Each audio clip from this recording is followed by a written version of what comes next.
I'll give you another Engage. countdown. I'll give you another countdown for the beginning of the audio recording. Ah, that's so nice of you. Hello, peoples. Hello.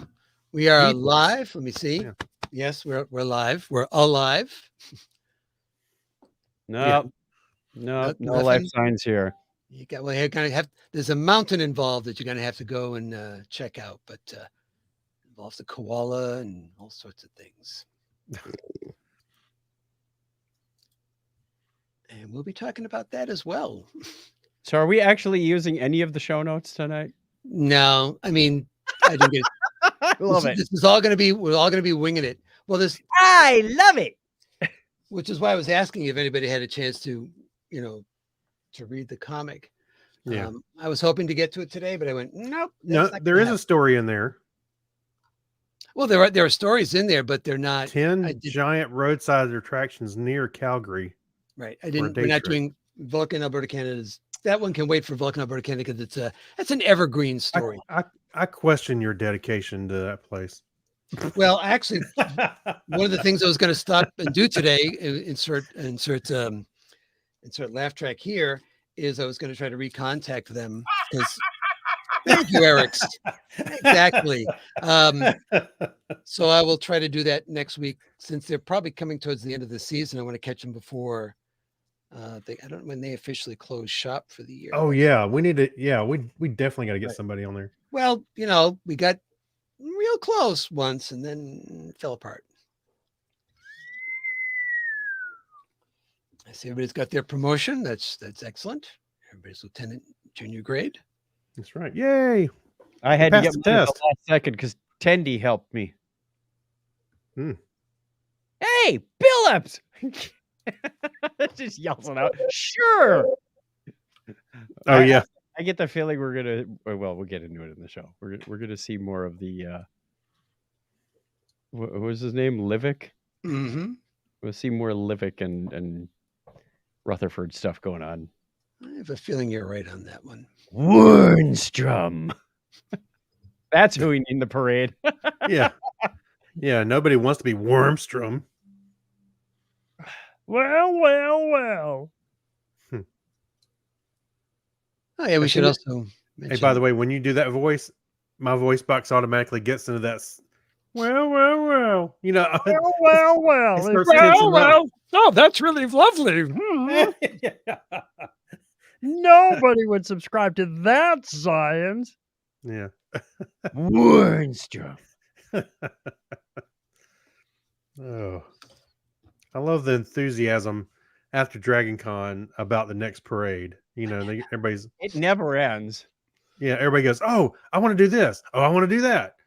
It's always something. Now we're vamping, so I think we should.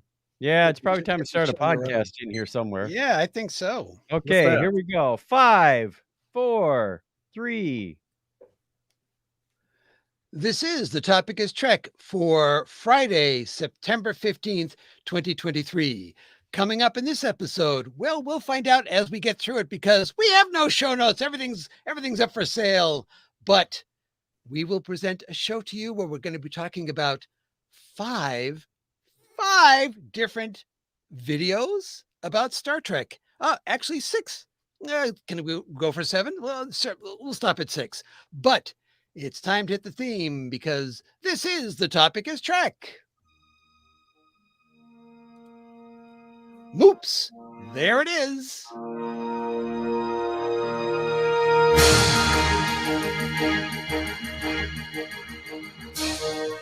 Welcome to The Topic is Trek, the podcast that runs on impulse power. Join us for a journey where no show has gone before. If it has to do with Star Trek, there's a good chance we'll talk about it. Sooner or later, because on this show, the topic is Trek. Engage already. Well, hello, everyone, and welcome to another thrill-packed edition of The Topic is Trek. I'm Clinton, one of your co-hosts here on the show. And as you know, in order to be a co-host, you have to have other hosts. So beaming in to join me from parts unknown with the hip new catchphrase you'll be talking about all over the Zooms. I don't know. There's no water coolers. What am I saying? Water coolers. Mr. Craig Stepp. Come on down. Well, it's close to beam on down. It's and if you're on the ground, I suppose you get. We're getting close. We're getting real close. All right. We're not quite there yet. All right. We'll go back to the drawing board and come up with something next week. Okay. Remember, the drawing Or board next has time. to be transparent because in the future, your boards are transparent, even though that doesn't always make sense, but they have to be transparent. And also beaming in to join me from more parts unknown is Mr. Chuck Tomasi. Thank you and welcome to my inaugural scatting. No. No. The topic is scat. Yeah, that just doesn't sound right at all. No. Okay, it sounded funnier in my head. Well, That's twice you've done that today. Yeah. I would say it's been a while since I saw you guys, but actually we were all Yeah. together at Dragon Con Yes, we were. Yes. doing many things, including having our live edition of The Topic is Trek, which I think went over pretty well. We did. Yeah, I think it did too. If you weren't there, I wish we could get the audio for it, but if you weren't there, one of the things we did do was we had a doctored up version of Darmok, and we had people from the audience come up and read parts in the script, and that was quite hilarious. I had a good time with that. It's So, twice as Chuck- funny to watch Lower Decks now, isn't it? When you see what's his name on the bridge, Oh yeah. Oh. and he's making those phrases. And Yeah. well, Ransom said Temba with arms open or with eyes open. Like, or no, he says Shaka when the walls fell. And yes, there are some of us who were in that room at Dragon Con who are going Mellencamp when the walls came tumbling down. Yeah, Mhm. that was pretty funny. So it was quite the time. And hopefully if you get a chance to be at Dragon Con next year and we have a panel, hopefully we'll see you there. All right. But right now is probably my least favorite part of the show because I get to ask Mr. Charlie X if it's okay to do subspace chatter. So Charlie, is it okay to do subspace chatter? You don't need all that subspace chatter. Oh my. What does the X stand for? Excelsior, extra, Formerly known as Twitter. well, maybe, yeah. Either that or I knew Craig was going to come up with that one. either that or Char- it's extra, and now he would now be Charlie Plus instead. No. Oh, because he's got his Charlie X, formerly known as Charlie Twitter. Yeah. I don't know. Charlie's staring at you, Craig. I don't know. Yeah. He's going going on to take away your blue check mark. Yeah. Right. All right, let's get to our first story, and it's shameless self-promotion because if you go over to YouTube and the Topic is Trek channel, you will get to see a Us. restored Oh, bad. version. No, well, you will see us because we have all our shows over there.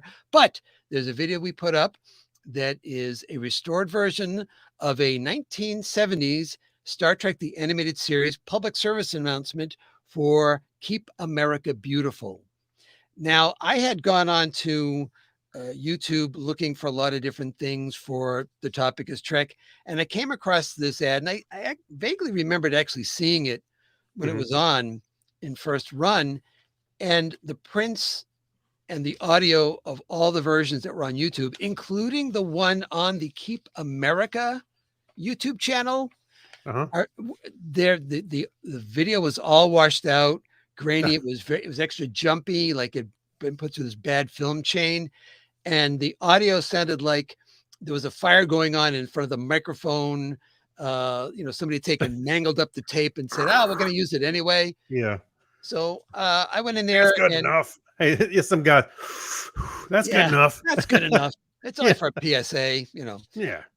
So I went in and I cleaned up the audio, and then went in and enlarged, upscaled the video, and stabilized. Now, I didn't stabilize the stuff that's supposed to be jerky in there because, as we know, Star Trek the Animated Series was pretty loose with the centering up of cells from one to the next. So you have a little bouncing around of characters. So if you look closely, Spock is still bouncing around when he's talking. Party Spock. And I have an idea for the next one that I'd like to put up. So stay tuned for that. So if you go over and subscribe to the Topic is Trek channel on YouTube, then you'll know about that even before we do a show here. I suspect now that you got it all cleaned up, you're going to get a copyright notice from YouTube. So far, nothing. But I mean, and that's because Clinton's doesn't shake. That's right. What do they have to compare it to? That's right. Yeah. That's right. This is nothing like those ones. That is not even the same thing. What are you talking about? I think he hand drew it himself. Yeah. Well, right. I thought this was kind of funny, and we talked about this.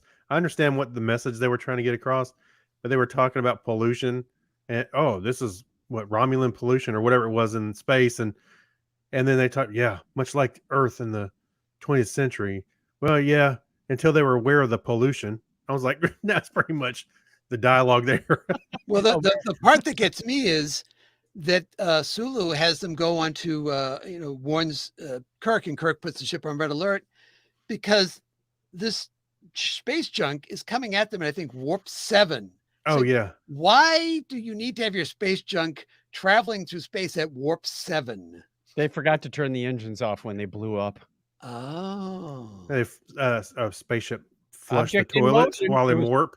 It was destroyed at warp 7, so objects in motion tend to stay in motion unless acted upon by an outside force. But you get the impression that this is not debris. This is trash. Right. So this was not something that exploded. It was just trash. Maybe. And once you eject something from a ship, it's not in your warp field anymore, so it shouldn't be going at warp 7. Oh, I got an idea. You should do a prequel PSA where the guy's like, just put it out the airlock. And here, warp 7 speed somehow. I have no idea how you're going to do that, but do that. Yeah. Just put it out the airlock. Yeah. But it's good enough. It's good to see Eric's back on the screen again. Oh yeah. And, actually, we see him a couple of times in all the shows we've seen today. Indeed. All right, let's move on to our second story, and I'll have Craig talk a bit about this because we got a couple of online, so digital comics in honor of the 50th anniversary of, speaking of Star Trek the Animated Series. These comics are available over on StarTrek.com. They're free. You just have to click on the page and read the comic. So what can you tell us about them? Well, first off, the images you have on the screen. So, by the way, speaking of our YouTube channel, you can go see all this what we're talking about. There's the logo looks just like the I was gonna say it. I might have it right. I almost had it arm's length. There, the logo looks the same. It has that kind of broken letters for Star Trek, which I thought was interesting. As soon as I pulled it up, I was like, of course it would look just like that. But going through this, I think it was funny how oddly aware they were of being in a comic, or at least towards the end of the second chapter. Because I was posting pictures, Spock was like, "Wow, it's like where I think I see the edge of a page," and his image is on the edge of the page. But they go to investigate what the Edison is another starship, and a guy named Fontana. Was it literally Fontana? Well, DC Fontana was no, the guy with the TV head. Oh, I don't know. His name was Fontana. Oddly, obviously a nod to DC Fontana, I think. And he was going to send the crew of the Enterprise through other medium like TV shows and books. And of course, we go through the first chapter. This happens, and they're in an Archie comic book with, well, it's Artie's gals, Bessie and Verona. Totally different. Totally different. Totally different. I'm sorry. Yeah. So it's totally different. And of course, Kirk's happy to hang around in the high school with all the girls. I'm sure he is. Yeah. And, I want to go into the whole thing. I'll let everybody go read it, but it was kind of funny, and like I said, self-aware that they were in a comic book. That was the funny thing. Spock was pointing out the page numbers and stuff. I'm like, looks like a page number. I was like, Way to break the wall, Spock. yeah. Now this was from the same guy that what's his name? Casper that was putting together. I'm sorry, I was looking in our show notes to see the name. What's the guy's name? Casper The Friendly Ghost? no. Casper Weinberger? No, he's the guy that directed the Too Many Cooks thing that for Adult Swim, where it looks like a intro to a 90s sitcom, but it goes on for like 15 minutes. Kelly. Casper Kelly, that's it. And and the Too Many Cooks, they keep introducing all these characters. It looks like there's 40 characters in this TV show. The music keeps going and everybody's going, pausing. And anyway, he did not only that, but the 2 very short treks, but these comics go along with it. So if you want to find these comics, if you go to StarTrek.com and go to the post where they premiere the episodes or they show the episodes, in there is a link to these comics. And apparently there's going to be a chapter for each one of the very short treks that comes out. There'll also be a comic. And we'll be talking about the very short treks later in the show. Yeah. All right. And the last thing I've got here for us to talk about, because September 8th was Star Trek Day. And it wasn't the normal Star Trek Day because obviously the writers and the actors couldn't be involved with anything new. If they had pre-recorded something, well, that was fine. And that's where we lead into the next story, which was the official Star Trek Day video that was hosted by Jerry O'Connell. It was an interesting show. It felt to me, Craig, I know you've had a chance to see it as well. Mm-hmm. It felt to me more like a promotion for the new shows rather than really celebration of all things Trek. Right. I think at first they've kind of framed most of it as they're celebrating the animated series because it's 50 years this year, which I did not realize until Star Trek Day started popping up. But that's what it looked like they were going to focus on. But then they really hammered down. Get it? Hammered down. And onto the new shows. So yes, it was more like a promo for the new shows rather than a celebration with the fans kind of thing. I mean, but they did pepper it with stuff when they talked about, and of course, they talked about animation, and we get to see, shots from the animated series, original animated series, and then they went on to talk about Lower Decks, and you just felt this void because there was one animated show they didn't mention. Oh yeah, Prodigy. Of course. Yeah, of course, Prodigy. Progeny. Hey, I thought you were going to say odd self-promotion because they talked about the show Jerry O'Connell's on. Yeah, well, I mean, it's like they took this off his YouTube channel. He was promoting himself. Well, since you're doing this anyway, Jerry, mind if we reuse it for something else? Yeah. I wonder if they did this before the strike because I was trying to figure that out. Apparently they did because I can't imagine that he would participate. No, because you'd have to have Eugene and Tawny also, sign off on that, and none of them are going to do that. So yeah, this is definitely all done before the strike started. And by the way, Eugene and Tawny were funny together. That was the highlight of the whole thing, I think. Right, they watched them freaky episodes of Star Trek. They were talking about their freaky episodes, but it's just them riffing on some of that stuff. That was funny. That was kind of funny. And for Tawny, it's not like the first, second, third, fourth, or fifth time she's seen some of these episodes because she's pretty much a walking encyclopedia of Trek knowledge as well. Yeah, and herself, I don't know about you guys, but I find her really sharp because she's, very quick-witted. She'll make a joke before even I'm processing something in my head. Yeah, she's a master of improv.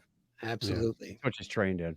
Which we talked about that when we talked about them crossing over into live action, and Jonathan Frakes sat in on the recording session for Lower Decks and found out that a lot of that is improv.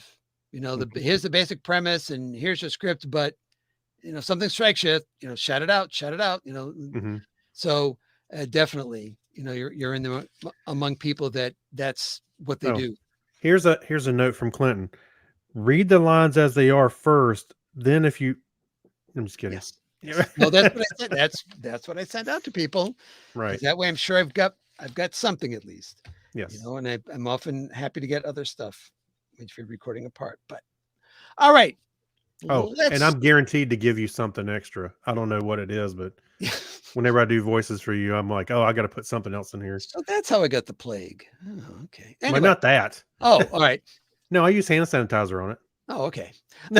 Well, and it's an audio file sent over the internet, so you figure all of that out, people. Yeah. All right, now the comes my Heisenberg compensator will clean it. favorite part of the show because I get to say goodbye, Charlie.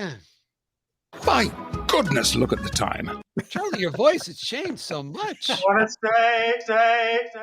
He's also a fine English actor now. Yeah. Sir Charlie X.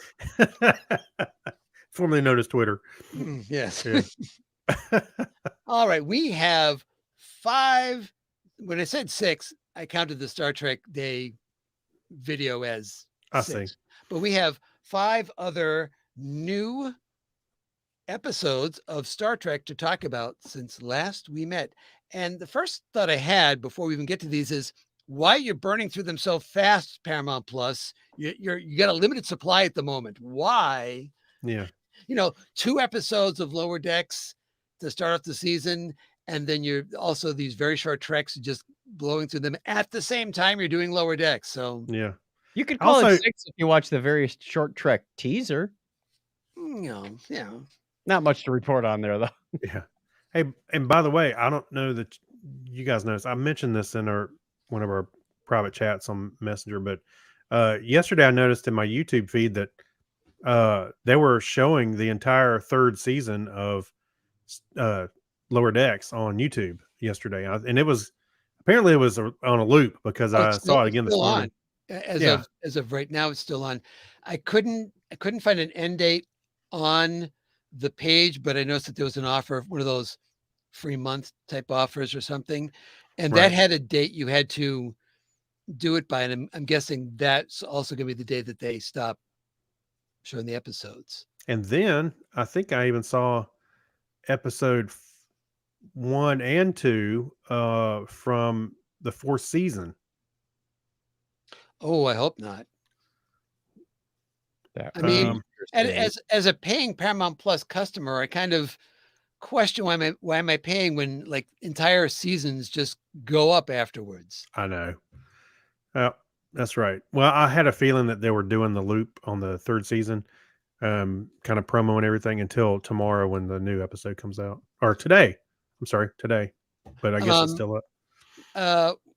Also, Star Trek Strange New Worlds.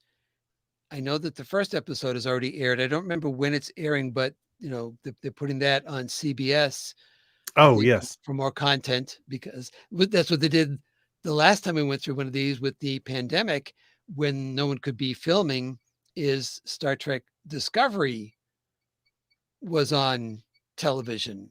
The first season was on TV. So those generally don't do that well because most of the people that want to see it have seen it by that point, you know, one way or another. Hopefully by having their paid subscription to Paramount Plus, so we keep getting Star Trek. But however they get it, chances are they've seen it. So you've got Mr. and Mrs. Average TV Watcher going, "What is this? I don't know. This is weird." All right.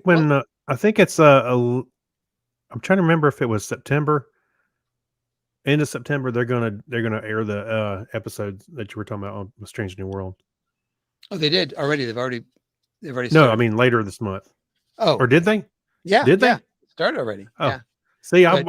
I don't How many watch people broadcast TV. that Yeah. much. How many people in this room watch? There's another problem right there. It's like that's your smaller audience these days. Yeah. Scary to think about. Yeah. All right. First up, our main mission number 1 is season 4, episode 1 of Star Trek Lower Decks, Tuvix. Now, I know what you're thinking if you're just listening to the audio and you haven't seen the episode. First of all, go see the episode and then come back and listen to the show because, spoilers. But Right. this is TWO VIX. Very, very different. Yes. Not Even to though- be confused with TOOVIX or TOVIX. You gotta Yeah. get your 2 and 2 right. Tutu. You get your Tutu tutu, Vix. get your Any tutu on straight there. Ballerina. Yeah.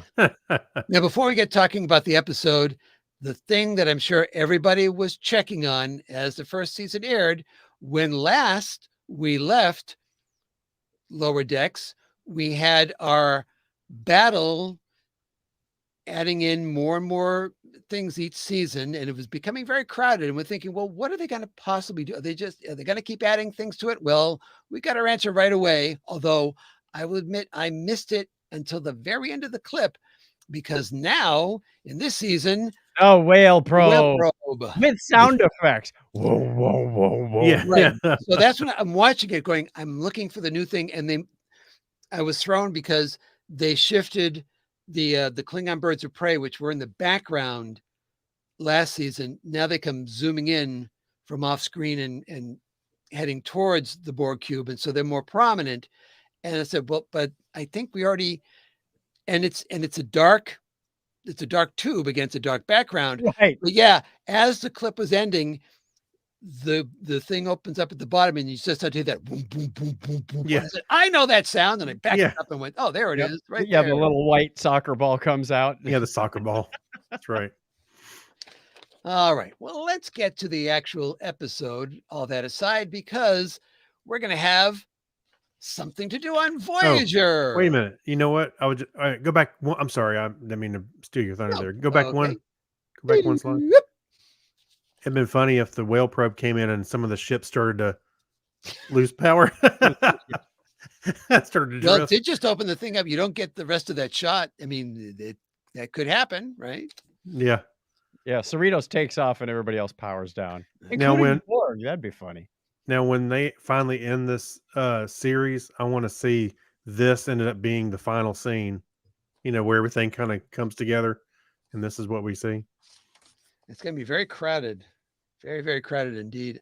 I remember looking in the past. I can't remember how much they've backed up. I think they have definitely backed up from where they were in the first season because they need a lot of more room.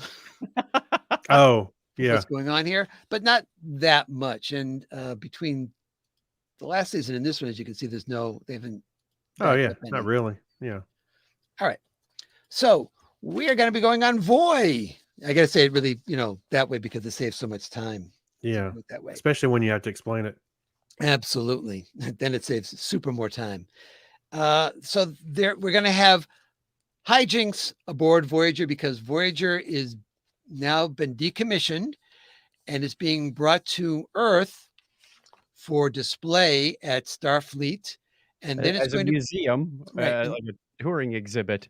and then it's going to be put into, now they just said put into orbit, but I think what's going to happen to it after that is it's going to be going out to the Starfleet Museum Yeah. because it's got only an X number of years before it has to be there. So it's going to have to Yeah. it's a little- limited run only on here on Earth. That's right.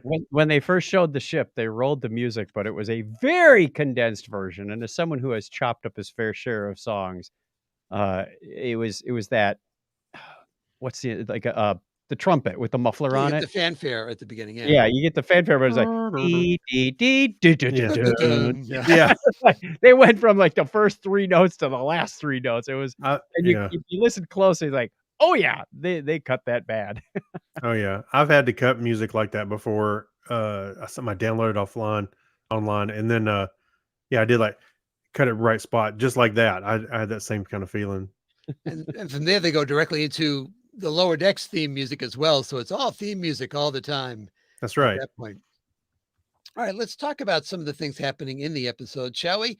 First of all, we have this very interesting conversation between Ransom and Boimler, where Ransom says, I think you're going to be very pleasantly surprised at the upcoming, promotion ceremony. I'm getting Oh, a really? promotion. Yeah, and of course, Ransom says, as long as stuff doesn't go sideways. But stuff always goes sideways. Yeah. That's right. And then he says something along the lines of, you'd have to have something, historically significantly go wrong. And of course, later on in the episode, when Boimler is not really into it, Mariner says, come on, this is a historically significant incident right here. No, it's not. It's Yeah. not. Yeah. Yeah. No. I want to go back. He's trying to downplay everything.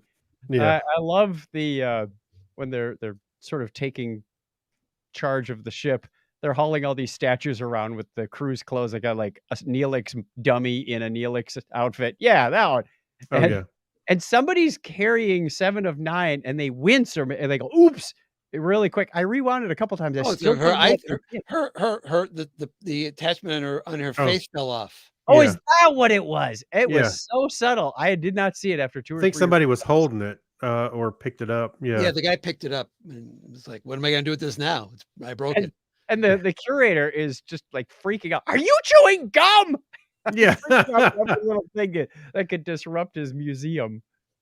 Speaking of him, Oh. let's see, where can I, he's got it back. No, go forward one for that. His name is Beljo Tweakle.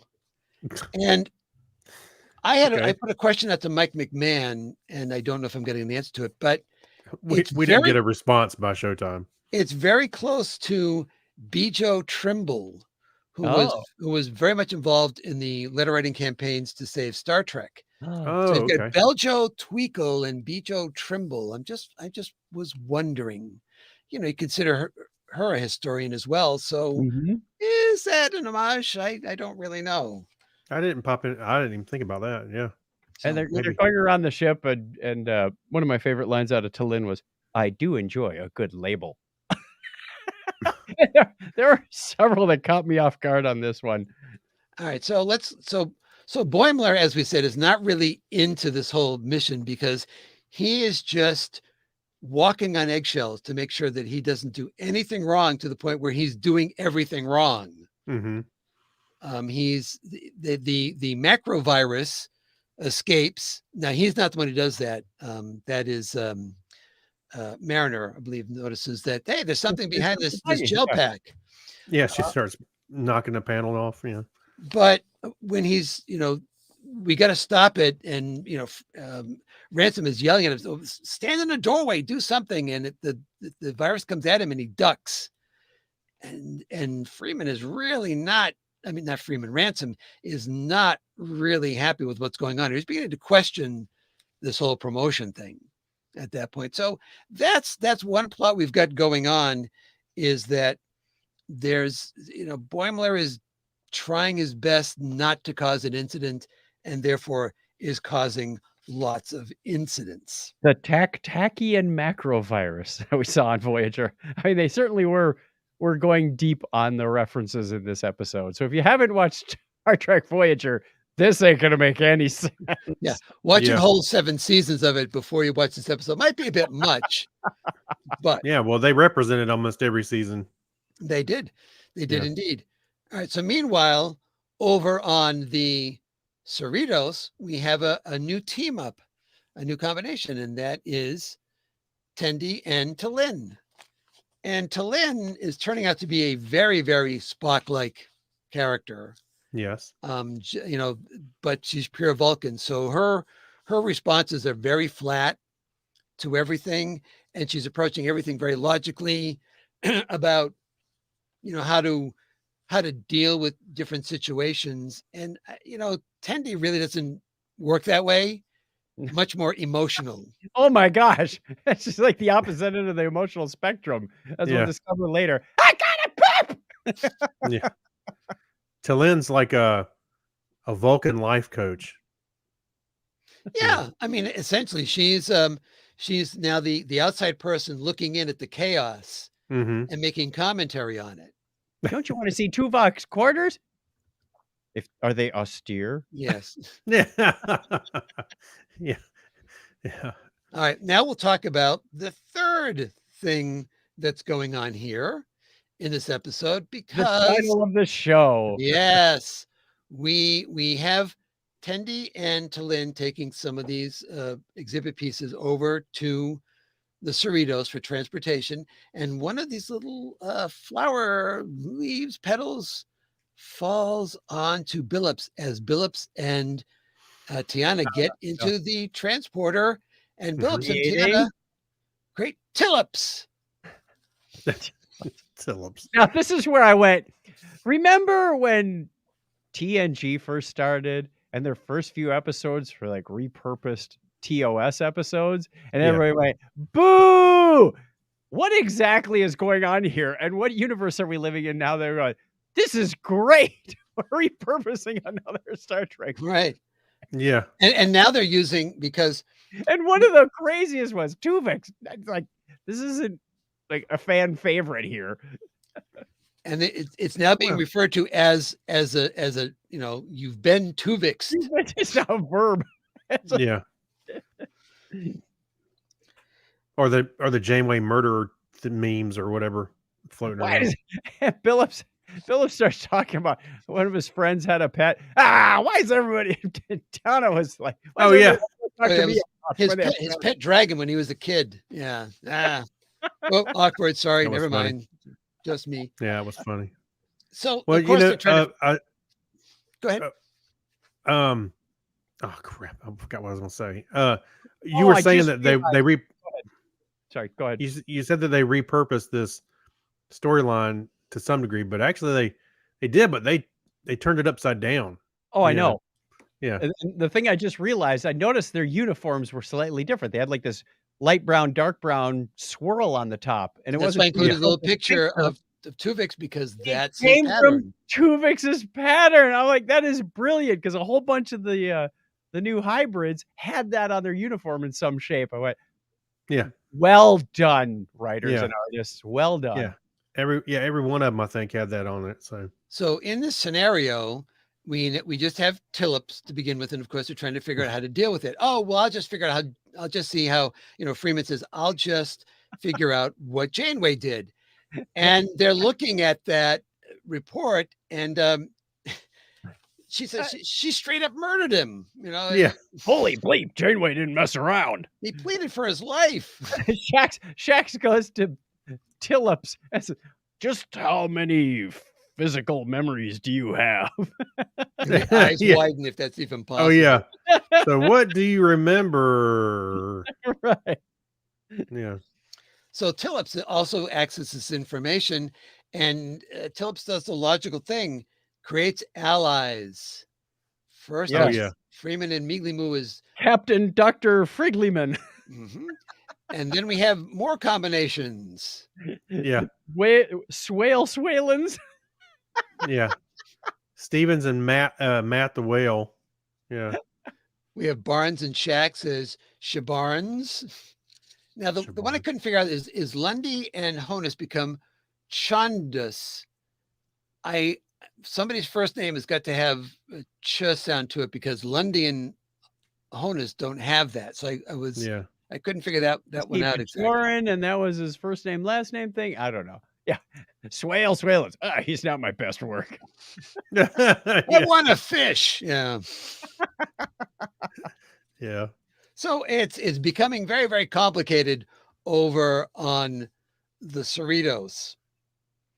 And Talin, knowing that it's very easy to hack all of Starfleet systems, takes control of the transporter, and she beams them all away, so they're no longer a threat to Tendi and Talin, so they don't get Tuvixed. Beams them right into the brig, but turn into a big meat wad. Yeah.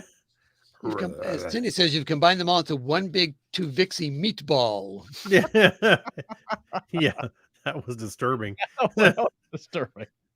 Because there's like hair patch here, mouth there, leg there. So they have to figure out how to unwind all this.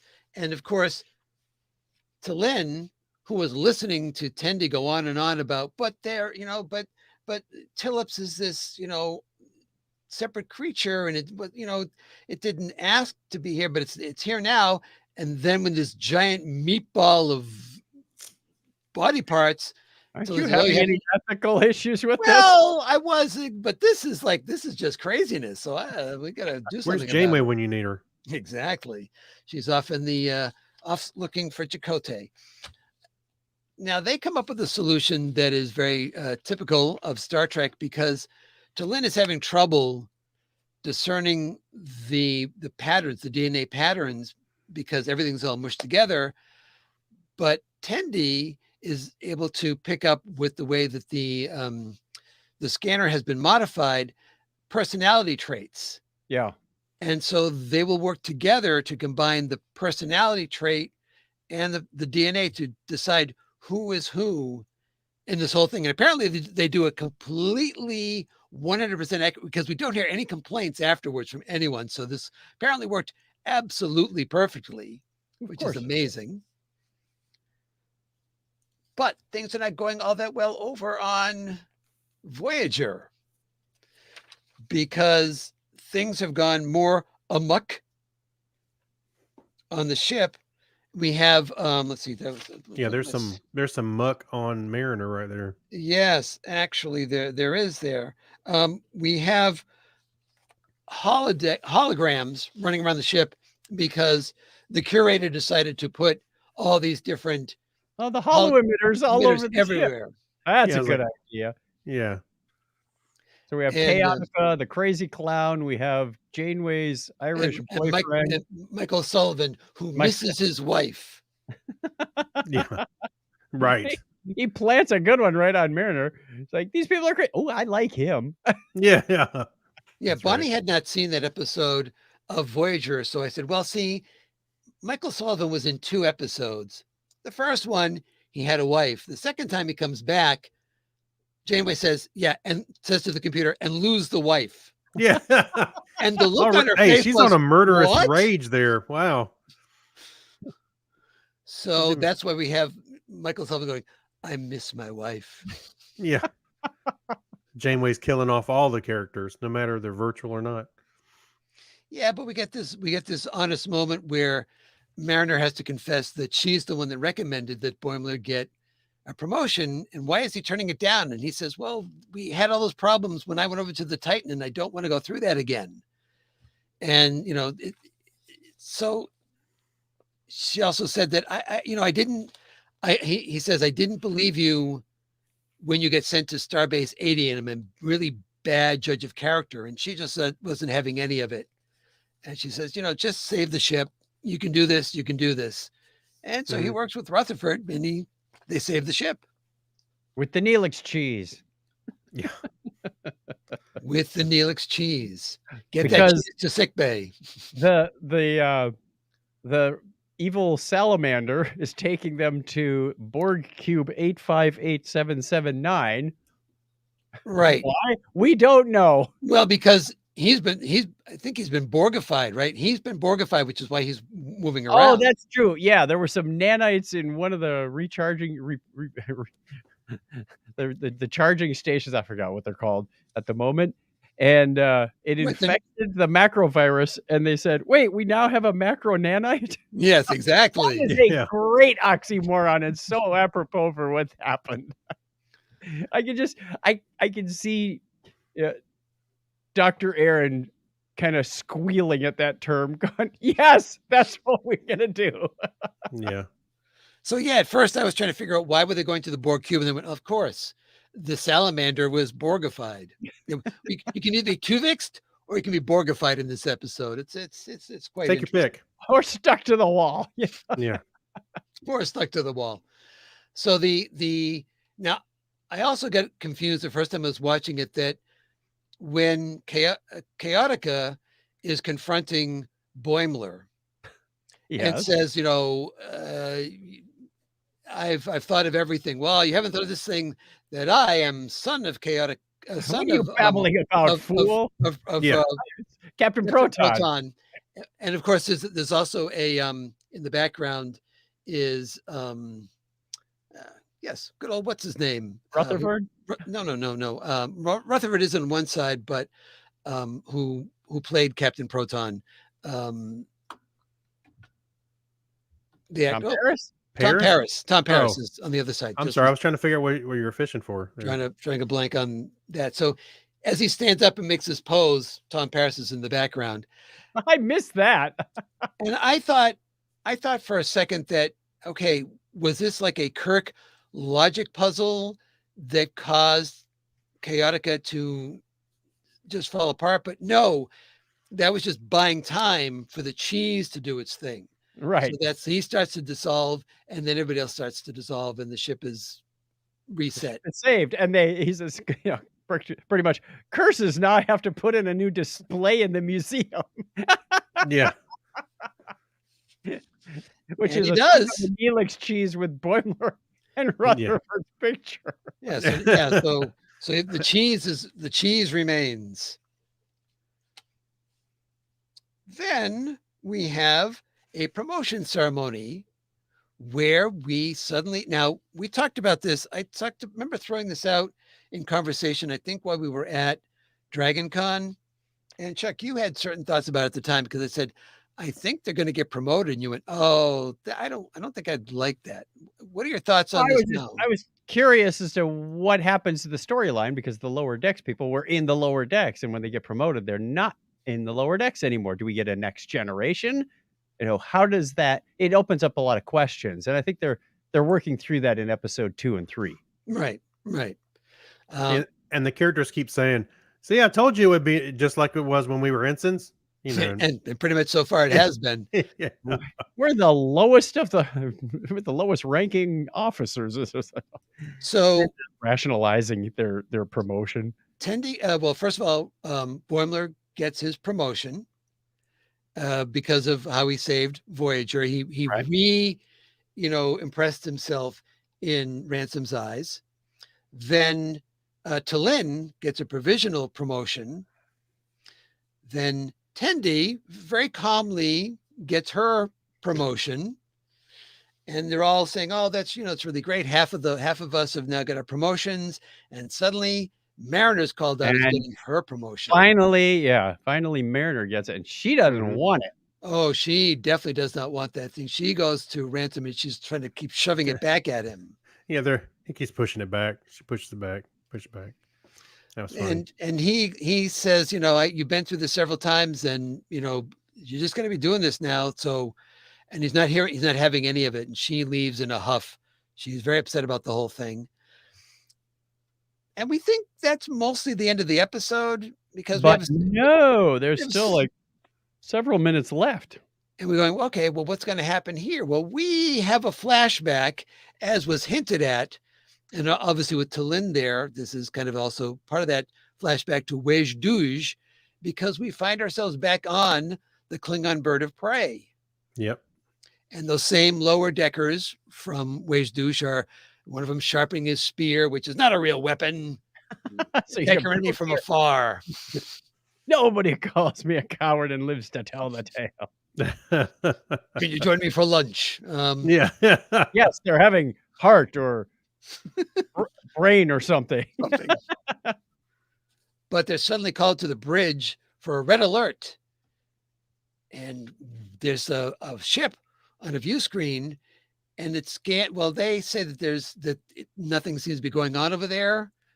And I did think this was a bit un-Klingon-like. And I understood the logic of saying that they weren't going to shoot at it because there's no honor in destroying a defenseless ship. Right. And see Star Trek V, where you have the Klingon shooting a satellite. Right. I was thinking the same thing. Todd Bridges. Not Todd Bridges. Todd Bridges. Todd Bridges. Todd Bridges. Wow. Yeah, I went for the actor's name, but that's not the actor who played that Klingon. Anyway. So, okay. It wasn't going to help them anyway, because right after that, suddenly the ship starts powering up and it activates its weapons. And the Klingon ship loses all of its. Can't cloak, can't fire, can't do anything. It gets blown out of the sky. And the next thing is, it's not there anymore. It's been destroyed. Hey, I'm sorry. You do see the spear floating. I'm sorry to break this, but I was when you mentioned Todd Bridges, all of a sudden my mind went to Arnold saying, "What you talking about, Kern?" I don't know. Right. Oh, sorry. Different strokes and Star Trek should not mix. I was like, To find that guy's name. All right, Keep so that is our first Willis? episode. Oh, 2 okay. Vicks. We should rate it. All right. Who's first? You go first, Craig. Okay. Todd Bryant, Captain Claw. um, Bridges Bryant. yeah. I'm gonna give them props for really bringing out about everything that has to do with Voyager. That stands out about Voyager, and when with the whole museum thing. So I'm gonna give this one an 8. Okay. There was a lot of laughs in here and some good moments between, Mariner and Boymes, whatever. So I thought this was pretty good, and of course leaving the door open, so we got a little thread that's going to go through the season. Looks like. Right. I'm going to give it I think I'm going to give it an 8 as well. I was thinking about 8.5, but I'm going to give it an 8. I didn't think it was story-wise the strongest episode Right. Yeah. of Lower Decks, but they did one thing that I want to give them credit for. So yeah, I'm going to go 8.5. I'm going to definitely want to give them credit for this, that Okay. they're advancing the characters. Oh, They- yes. You could go this entire series and, Harry Kimmett, that they never get promoted, because there's no reason to say every season is a year, or, every season could be 3 months. Like The Simpsons. Nobody So- ages. Hey, I'd like to see Harry Kim show up in here and go, "Hey guys, I'm an instant." Oh, Hey, everyone would have been promoted except wow. Harry. Oh, Wow. ouch. Too soon. and talk about getting your Voyager dig in there. Garrett Yeah. would be totally on board with that. But yeah, I just like the fact that, I think before the series began, we were wondering, well, how long can you keep these people being ensigns? Yeah. And the answer is 3 seasons. Yep. Then you move them on. So they're gonna promote him slowly, I think. Yeah. Yeah, a long is way to fine. go. So Yeah. definitely. All right. What about you, Chuck? I'm gonna go with an 8 also. I like you. I thought the storyline wasn't the strongest. It was full of deep references, which you've come to expect from Lower Decks. It had a lot of memorable lines, as do many of the episodes. So yeah, I'm okay giving it an 8. It wasn't, super stellar. Oh my gosh, I'm gonna watch this one over and over. Then again, it didn't have any major problems that I could point out. And you know me, I'm usually one to nitpick something going, well, no, that doesn't make sense. I think that's more in the live action stuff than the animated. You should be like me, rant free all the time, 100% of the time. Oh no, Rant free. I'm gonna find something to rant on. All right. Let's move on to our second episode, which came out the same day as the first. Again, why are you burning through these so fast, Paramount Plus? I don't know. But I have no bones, yet I must flee. Yeah. Mhm. All right. So let's start off here. We're going to start off where we left off with the previous episode, because now we've gone to another Wage ship, the Romulan ship. And the same thing is happening there. First of all, you have them talking about, plotting against each other. Yeah, this is not so much a plan as a Yeah. scheme. You wouldn't know a scheme from a conspiracy. Yeah. Like, they're just totally ripping Competing on for Romulan I mean, culture. it's like the mirror universe going on over there. yeah. And get rid of this threat so I can go back to being suspicious. It's like they're making a mockery of Romulan culture. But the ship comes along and they're trying to figure out what to do about it. Well, they can't do anything about it because they can't go to cloak. They can't fire their weapons. They can't get away. And boom, they're gone as well. You just see the side of, a bird of prey kind of drifting along. Yeah. So we don't know. Do you guys have any speculation about? Do you think this is someone we've seen before? Is this something new? It feels familiar from TNG. Oh, I don't want to say it's what was his name? Gumtu, that living ship that Tam Elbreth went Oh, aboard. yeah, It, Tintin, yeah, it wasn't. Yeah, from Tin Man. Tin It, Man. it wasn't that organic looking, but it had that kind of feel to it.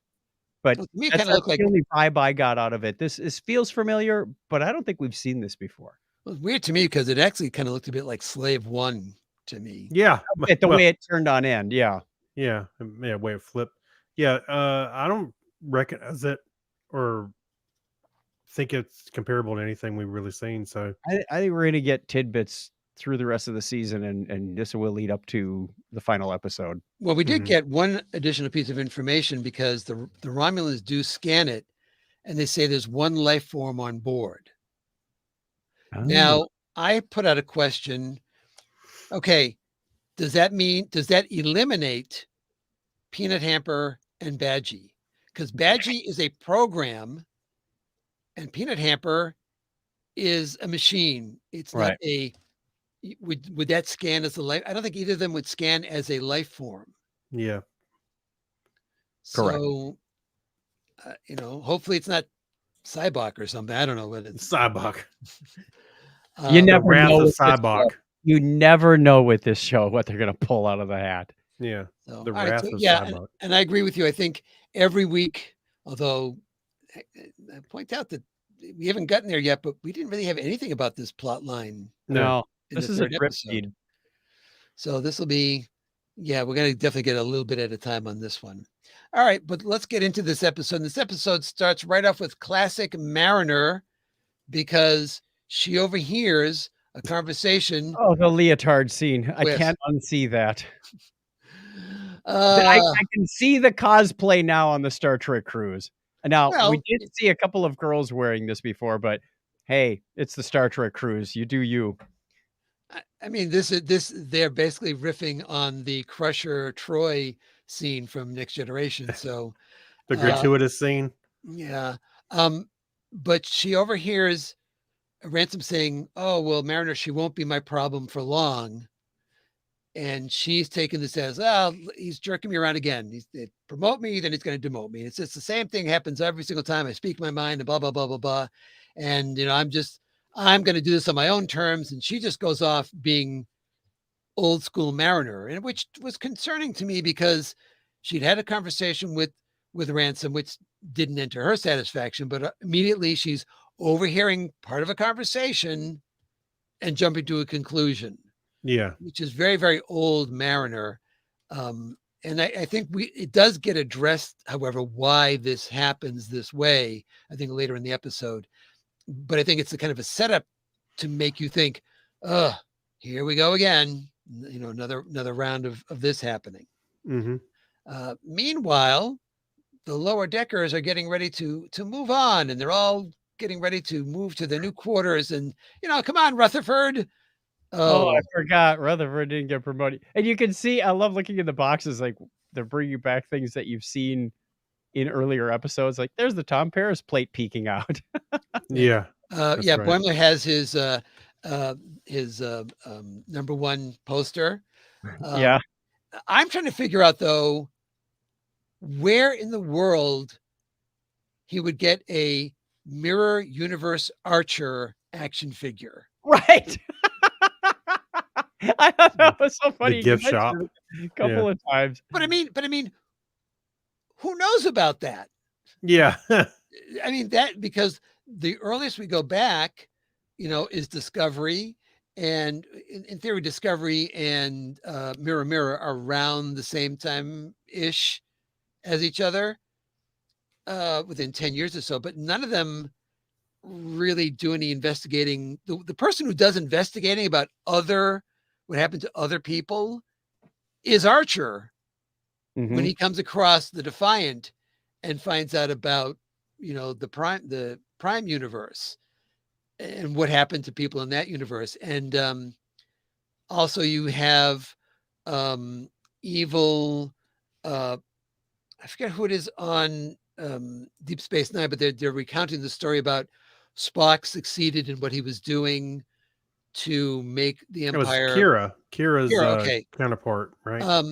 And that caused the Earth to that whole alliance to collapse, and Mhm. but nothing about Mirror Archer. So where did he get this action figure? It's Boimler. He's a super fan. I know, but Yeah. he has all the DVDs. I don't know. Right. All right, so and we get one brief moment. He watches Int. Ah, that's Int. right. It's short Saves for a lot of time Enterprise. when you do it that As- way too. as Boimler is, kind of unpacking or packing Well, up, yeah, he has to say goodbye to Denty. Yeah. We now have a name for the dent in his Oh, the yeah. bunk above him. He says, "This dent was from all the times we went to Red Alert, and I got up too quick." maybe Yeah. it would have been more enthusiasm if you hadn't bumped your head all the time. Don't talk that way about Denty. But we get a very short, but kind of felt it at the same time. We get the lights turning off in the bunks in the lower Yep. decks. Aren't we supposed to see the nacelles out that back window or the tail view? You have to be closer to the window. Okay. Yeah, I mean, Smart. I think you're looking between them at that point. I do like how the lights went off by themselves. That was smart. Right. Well, it's a smart deck, All right. So Mariner is going to fulfill on her promise of getting demoted on her terms because she's going on a mission with Ransom and Ensign Gary. Gary. Not our Gary, but although there is a resemblance now that you think about it. And I'm thinking, okay, is Gary his first name? Is it his last name? I'm assuming it's his last name, but Ensign Gary sounds like being very informal. His Ensign Gary. That's And of what course, I thought too. we're all thinking the same thing. Is he the red shirt in the episode? Well, Ensign Gary? they kind of all are. They kind of all are. I had one other slide to go back to this move. So we'll get back to them in a second on this mission that they're going on. Is Boimler trying to find his new quarters? When they leave the lower decks, Boimler is going off in search of his quarters. Well, we don't know why Tendy's not having any problem here, but Boimler is having all sorts of problems. He gets a room. He gets his quarters, but finds out that it's right outside of where the nacelles are, right outside the window. Yeah. Giant red glow just It's the everywhere. red, he's in the red light district. Pretty much. Looking for Roxanne at that point. Yeah. But he's able to find the protective visor that one uses if a Medusan is coming along. And he's able to get that on his head when all of a sudden, because of something else that happens in the episode, the nacelles light up even more and just send him reeling back Yeah. against the wall. Help. Yeah. I thought he was going to walk out with a sunburn or something. Yeah, Rutherford wants to get promoted. I'll just get a promotion today. I don't think that's really how it works. So he's trying to impress the heck out of his boss in multiple ways, but everything he tries to do is usurped by this new Ensign Livick. Livick. They even bring in that machine that nobody knows what it does. It just has those two red glowing bars of But light. now we know what it's called. It's called a Tucker.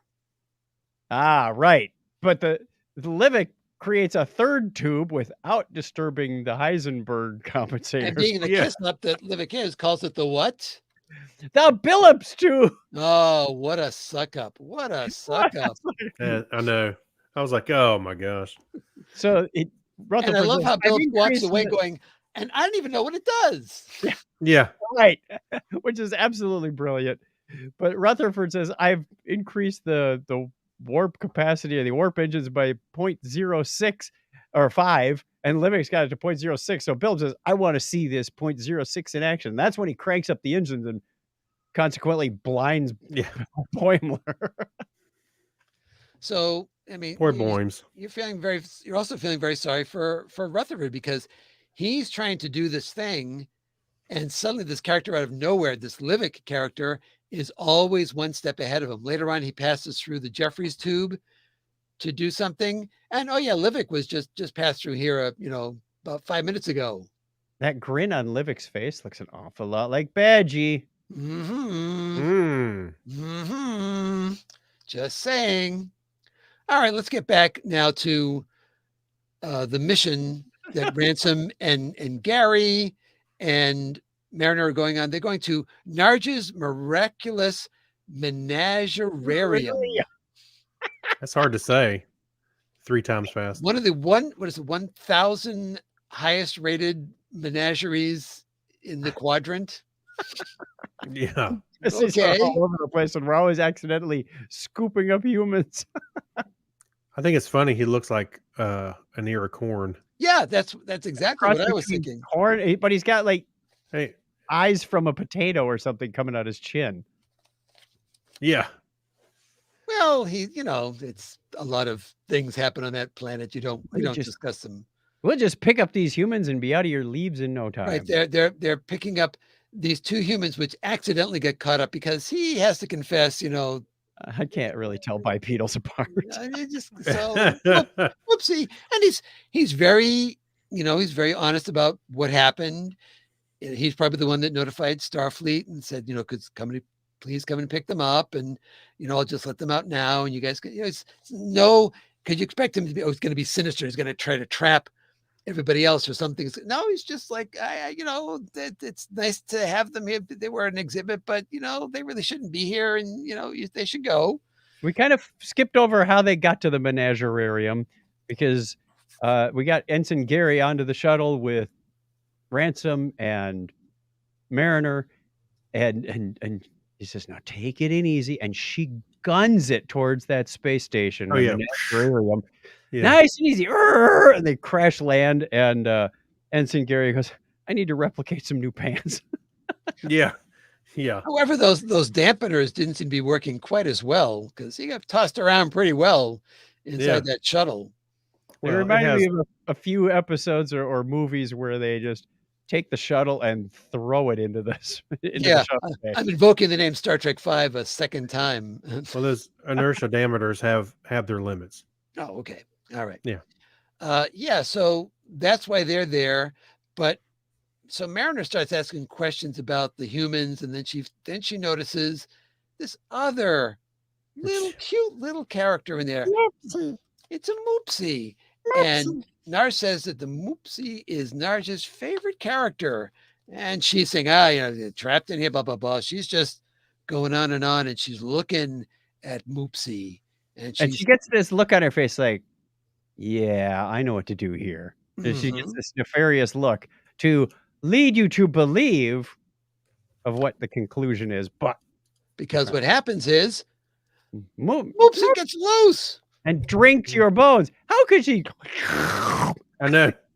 I was trying to imagine that. How do you drink the bones? But okay, They just so my guess is, and we need, Dr. Nord to come on here to explain it, but so I'm guessing, even though it couldn't be that quick, but I'm guessing you would, when you clamp on, you would inject something that would dissolve, liquefy the calcium. Right. But my goodness, it happened instantaneously.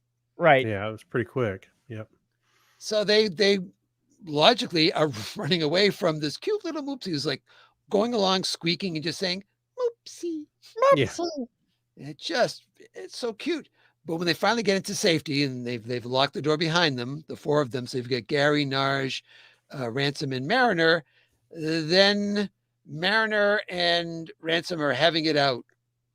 You're sabotaging this mission. Why are you doing that? Why would I sabotage the mission? You always do that sort of thing. And they have this long conversation, and Ransom finally gets her to admit that she always does this. And she says, no, you shut up. And why would I do that? And he says, I don't know, but that's not going to be the case this time around.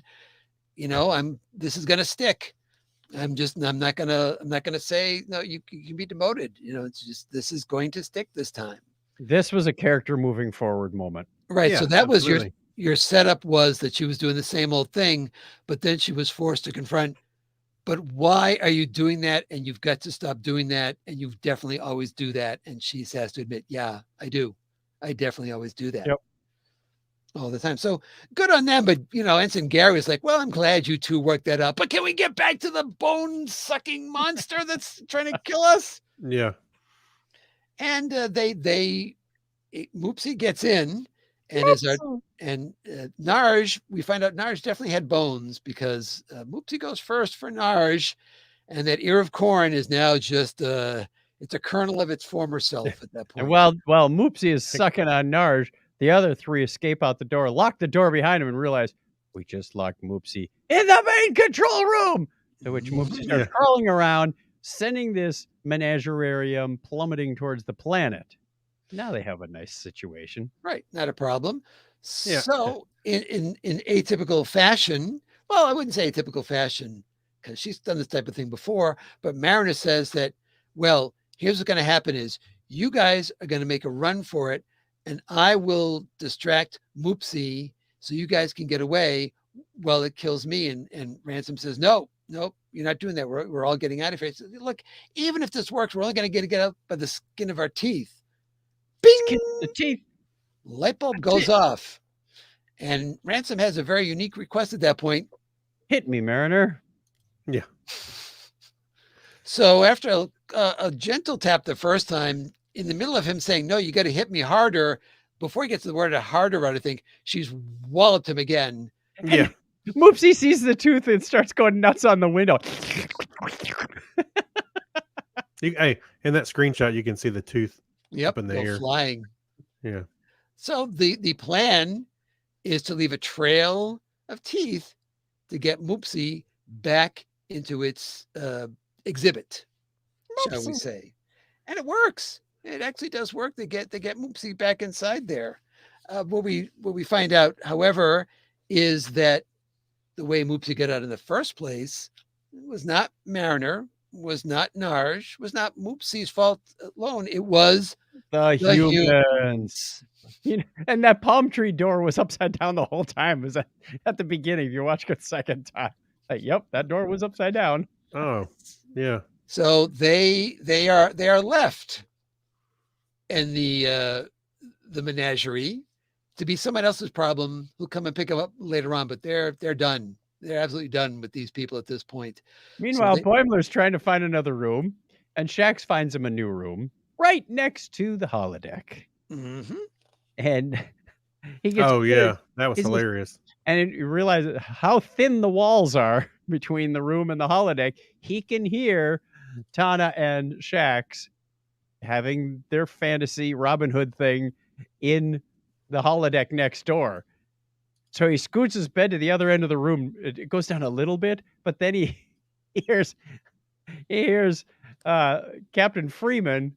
Thank you. As president of the Federation, my first act is to start doing some scat. Beady boop bop bop ba-dee doo doo ba-dee. And of course, Boimler's reaction is, why did they put a room between two hollow suites? Who puts a room between two holodecks? Yeah. Questioning that the was engineering funny. of the whole ship. Yeah, that was pretty good. Yeah, and we see them as they're walking down the hall. We see the holodeck that's just past the room on the far side, and then Shax is going into the other one. So, I mean, it wasn't a secret. Clearly, that won't work. Yeah, so he has to be looking. Oh, we lost Clinton right in the middle of a sentence. I was like, what did he say? Oh, Yes. I'm back, and there I'm he back. is. Clicked on the wrong thing over here. Oh, you were saying clearly he has to go looking for. Yes, he has to go looking for another room. But in the meantime, we get back to Rutherford because Rutherford has been running himself ragged, as we talked about, to get his promotion. And he's got one more thing. And I don't remember the unit. Did you write down the unit of that he was able to increase efficiency by? It was an actual unit, but it was like, it was something. The speed of the replicators in femtoseconds or something. I think was his final accomplishment. Which is something like ridiculously tiny. It's like microseconds, milliseconds are 1,000th, microseconds are a millionth. femtoseconds are like a billion. No, picos are a billionth. Femtos are like a trillionth of a second. It's extremely fast. So Yeah. it's not, I mean, that's just the incremental addition to something that he's added. Like, oh, that will be a game changer right there. Yeah. But he's got to get Livik. Right. But as he goes to show this to Billups says that we'll have to not wait. I'm sure it's interesting. lovely. But first, we have to Where's have this pip ceremony for Livik. Yeah. Aw. Livik. And Ransom is really upset. And now Tendi is not becoming Ransom, really upset. Rutherford. I'm sorry, Rutherford. Rutherford is getting upset. And Tende's had enough of this because he's been saying, we're not going to be friends and so forth. And she orders him to says, we will be friends no matter what our ranks are. And that is an order. He's turning into a Moopsy. Ah! Yeah. And she said, Oh that was my my gosh. first order. And they're friends again. And he says, well, maybe I should have accepted one of those other promotions that I was offered. What? Oh, yeah. Because when I saved the ship from the pack leads, You named like 3 or 4 then I things. got it Yeah. the Ripidao away from the jellyfish. And, hey, Billups, can Rutherford Rutherford have his? have a promotion for taking the hull off the ship. Sure. Tosses it through the air, and he's got his pip. Yeah. And of course, Livik then says, Rutherford. Yeah. And also Tindy. Also, yeah. So everybody now has their promotion, and better still, to kind of have a little bit of that old Lower Decks feel, we now have Rutherford and Boimler in They're the same roommates. quarters, Right. but it's also near the So, yeah. nacelles. So it's very bright until Rutherford turns down the viewports. Yeah. And Boimler's like, that's a thing? Who'd have thunk it? And then Rutherford sits down on the floor with one of his projects that looks an awful lot like Wesley Crusher's little portable thing to deflector experiment in the early TNG days. Repulsor. Is a repulsor ray, and sparks are flying all over the place. Hey, if any sparks come out, just stomp them out for me, will you? And Boimler hits his head and gets a new denty. Now, was that an existing denty from the person before, or did he just create a new denty? I think That's it's a good question. Don't know, because we didn't see that part of the bunk before. I like to think it's his own. It's beginning to feel like home already. Yeah. All right, time to rate this episode. Wait, one more line from Ensign Gary that I liked. Okay. As soon as they saved the space station from not burning up in the atmosphere, his line is, I should have been an outpost scientist. Yeah. Oh, yeah. I have to capture some of these quotes as they happen. Those outpost scientists, what do they know? I need to replicate a new pair of pants. Okay, so we're going to be cycling through. So I will rate first this time. And I'm looking back through the stuff here. I think I'm going to rate this one. I'm going to rate this an 8. I like the episode. Moopsy was real cute and real deadly at the same time, which was a lot of fun. But I felt like we were kind of, I knew we had to get to Mariner having this revelation, but I felt like we were going over ground that we'd gone over in seasons 1 and kind of seasons 1 and 2. At that point, it seemed like a regression. So it paid off, but I felt like we had to go through a lot to get there for that. So I'm going to give it an 8. Chuck, you're next. I give it an 8 also. I hear what you're saying, Clinton, but I think she gets in that position when what she would perceive as the threat of a promotion is there. So she was kind of forced into that situation, much like, if somebody has a gambling problem, you don't bring them to the casino because there's going to be a problem. I think that's where that situation evolved out of. But I enjoy this as well. The whole menagerie situation was humorous. Not like the previous episode where there were a lot of deep cuts, but there were a number of references that were fun, just as callbacks in the props, in the creatures. The creatures. Oh yes, did you see the 3-headed Q snake ball monster? Mhm. Yeah. That Yeah. was noticed right on the first take, and then the second one, I'm like, what else is in there? Nothing as recognizable as that. So we're Well, talking about from Encounter at Farpoint, where Q was going through these various incarnations of what he could manifest himself to look like. Yeah. And it was this 3-headed snake on a ball, glowy, silvery thing. the creatures that Moopsy gets first, they could be related to the bat that Phlox head. Flux had. Yeah. Yeah. So they might come from the same planet. And they kind of had that look like a bat would have, but if a bat didn't have wings, it was just kind of using the elbows as its feet type of thing. So that's and it was dark colored, so it could be as well. But yeah, I hear what you're saying. It felt a little slow in spots, if you can believe Lower Decks is actually slow in spots. All right, let's move on. Craig. I'm struggling between a 7.5 and an 8. Overall, I like the episode, but I felt like we'd already covered Mariner kind of doing what she does, already, and yet she's doing it again, and we're kind of going over that. I feel like her character should be maybe a little bit further along, but she did want to get demoted. I understand, so I don't know. I'll give it an 8. Okay, Yeah. Good enough. We're buzzing right along. This next episode, I think this is going to be a shorter go through on this one. I've got a feeling. Yeah. We're talking about In the Cradle of Remains to be seen, Clinton. Vexilon. Yeah, I know. We have a basic. It's not a second contact per se, although they're doing stuff that was. Doing maintenance on something that was left over from first contact on this, because it's not a planet. It's a ring world. Yeah, it's an artificial megastructure, which wasn't created by the people who live there now. It was created by Larry Niven. They stole Well, it. yes, I know, but that's together. Yeah. Although not exactly. Larry Niven's had like these plates above the land that caused the night and day. I didn't see any plates here. No. But moving right along. The plates are all in Boimler's quarters. Anyway. Yeah. Hey. Hey. So they're going there, but they've got two things to be done. The first one is that Boimler is having this mission to work on the it was like a power center. Yeah, they have to do some maintenance work on that, because they don't say exactly how long it's been running, but they've got to do some work on that one.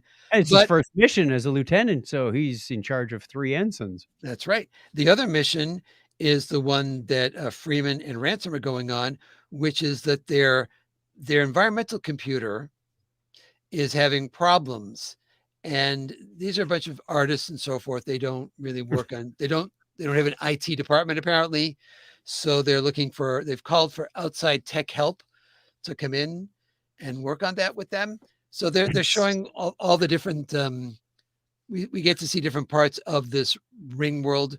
And then they say, oh, but things are so upsetting that things are going all wrong because, I just couldn't, the work I'm doing on my art is horrible. And of course, Ransom looks at it and goes, yeah, that's pretty fun expression of form. No, those are most cherished. These over here, which look exactly. And they rotate to the other side of this causeway they're walking down, and they're exact mirror of the same thing. And Ransom's still, quite the art critic. Oh, just a lack of focus here. Yeah, focus and balance. Dude, we're talking about these. Yeah. That was funny. Laughing so hard at that. That was almost a Monty Python moment. Not these, the ones across the street here that look exactly the same. Exactly. So we get to meet the computer, and it's very polite. It's very nice, and it apparently has no delusions. It's a good one. Threats of the locals. Everybody assumes it's trying to, subjugate the locals or something. Yeah, everybody comes in, are you sure? Yep. No, that's fine. It's fine. It's apologizing for everything. It makes some tea. There's supposed to be iced tea and it's hot. And, I'm so sorry. I'm having all these problems. It hasn't been upgraded in 6,000,007 years. I know some family members that have computers that haven't been upgraded that long. That's like our WordPress site. Oh, we forgot. There is another storyline happening back on the ship. No, Chuck. Word word star. star. Yeah. There is another story happening back on the ship because as lieutenants. we will get there. Okay. We will get there. We will get there. Yeah. Settle down, Beavis. Yeah, so Freeman's going to take care of this herself because she had minored in arcane technology. Yeah. I was waiting for the computer to get insulted by the using words like arcane technology and Or nervous. Minored? You minored in that? yeah. But she diagnoses the problem right away. It's that system update has to happen. Amazing that can just figure that out right away, and that starts. But it kind of stalls out. reboots itself, and suddenly the clouds start falling out of the sky and Oh my gosh, shadowing. In solidified form. that made me laugh. I was those people are just trying to paint and enjoy themselves, and the clouds start falling. So Like, clearly that's man. not going well. But don't worry about No. that because we shift to Boimler's story at this point before we get to back on the Cerritos. And I have pulled this as a quote because he's talking with Tallinn about this mission, and I'm not nervous, and she says, statistically, ensigns serving under a newly promoted commanders are more likely to experience death and/or dismemberment. He goes, death. She goes, or dismemberment. Or dismemberment. Yeah. So he is now completely set off because, with Boimler, that's it. We saw already that he didn't want to do something because there might be some major screw up when he was going to get his promotion. Well, now he's on his first assignment as having people that he's supposed to be in charge of, and one of them could die. Yeah. All right. Now I do love the resemblance of these little power stations that he's replacing effectively the power cells to. They bear a strong resemblance to the warp engine on Enterprise. yes. Oh, I thought the did same notice thing. that. Yeah. Definitely did notice that. So I don't know if that's a little nod or not going on in there, but we go back to the ship, and because what's happening with Rutherford and Mariner and Tendi? Well, they're basking in the fact that they are now lieutenant junior grades, and they get access to the anomaly storage room, All right. Which is full of more deep cuts. including how exactly is Nomad there? Nomad blew up. Nomad was on Picard. No, Nomad. It's his cousin. Oh, Yeah. Slow mad. it's Slow man. Strong mad. I don't know. no. Strong man. Yeah. Yeah, and what they find a bunch of different things in there. Some things we recognize from Lower Deck, some things from other incidents, but they find, and this sent a shiver down my spine, Yes. because they find the Wadi Oh. Chula game. And I love Mariner's. This had to be improv when she did this because she's going, yeah, and there's a little girl, and she goes, lemon meringue. Yes. Yeah. She starts dancing around. Yeah. She said lemon meringue, and I just about fell off my chair. Lemon meringue. That's funny. I they couldn't believe how excited Rutherford got for this Yeah, game. he I was knew like, the whole story about it. It was like, just going on and on and on about it. He But- gets sucked into another dimension. But they don't get to stay there because I didn't write down the wait. Why are these things on this ship? yeah, I don't know, because maybe every ship has, well, maybe that's why there is a Nomad there, because every ship kind of has some basic things that every ship has, and then some have things specific to their ship. But if you're going to have an anomaly room, you want to pre-stock it with some anomalies.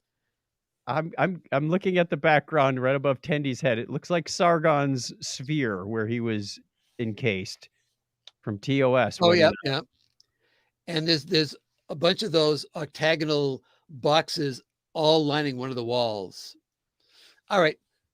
So they get called away from there though, because there's to the isolinear chip junction, because there's a minute variant in the flow coming out of this room, and one chip in these thousands of chips, Of course.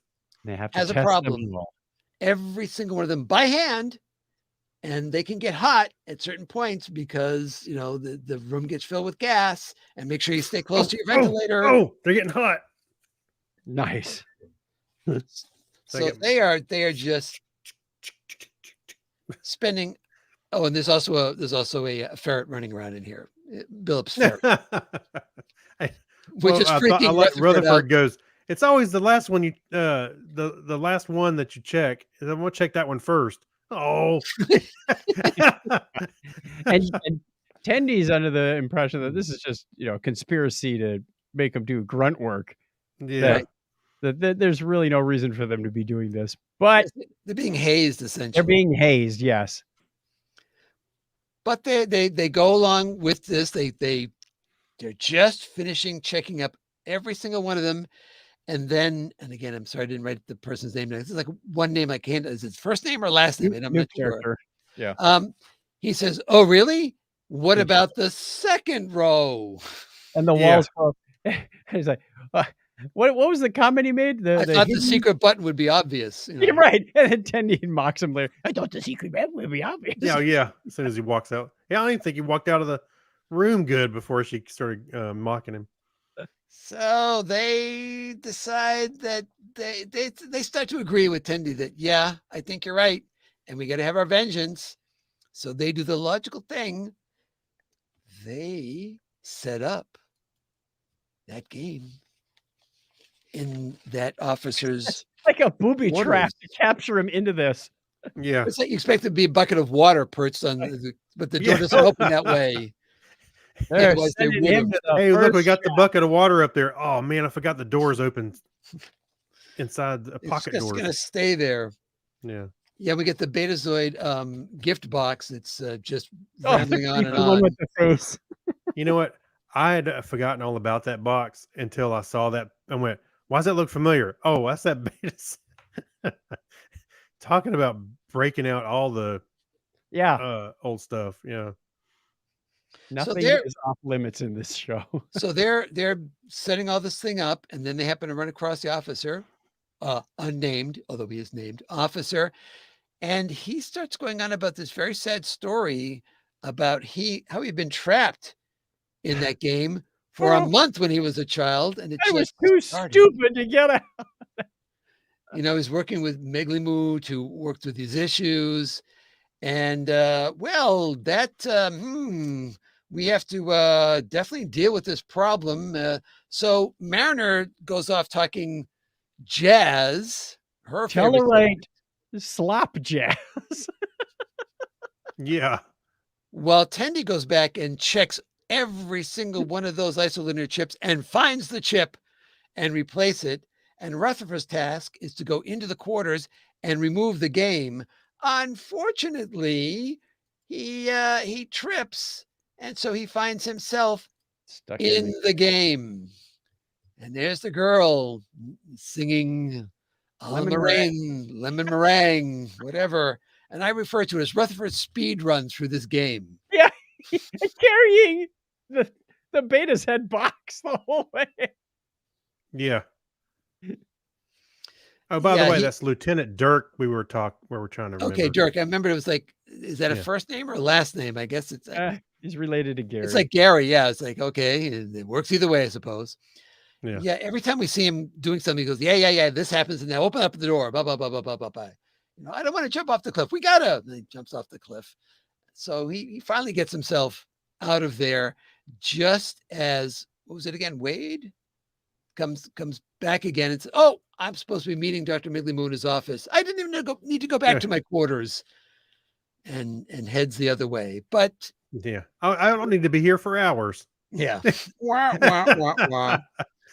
All right, before we wrap up that story, we should get back to the other story because while things are going crazy on the planet, they need power to be dealing with what's happening with the computer. And of course, it's Boimler's crew that's handling the situation. Unfortunately, it's Boimler who's handling the situation because he is too nervous. He doesn't want anything to happen to anybody else. So he's doing every single task himself. Control freak much? Yeah. Well, I love that.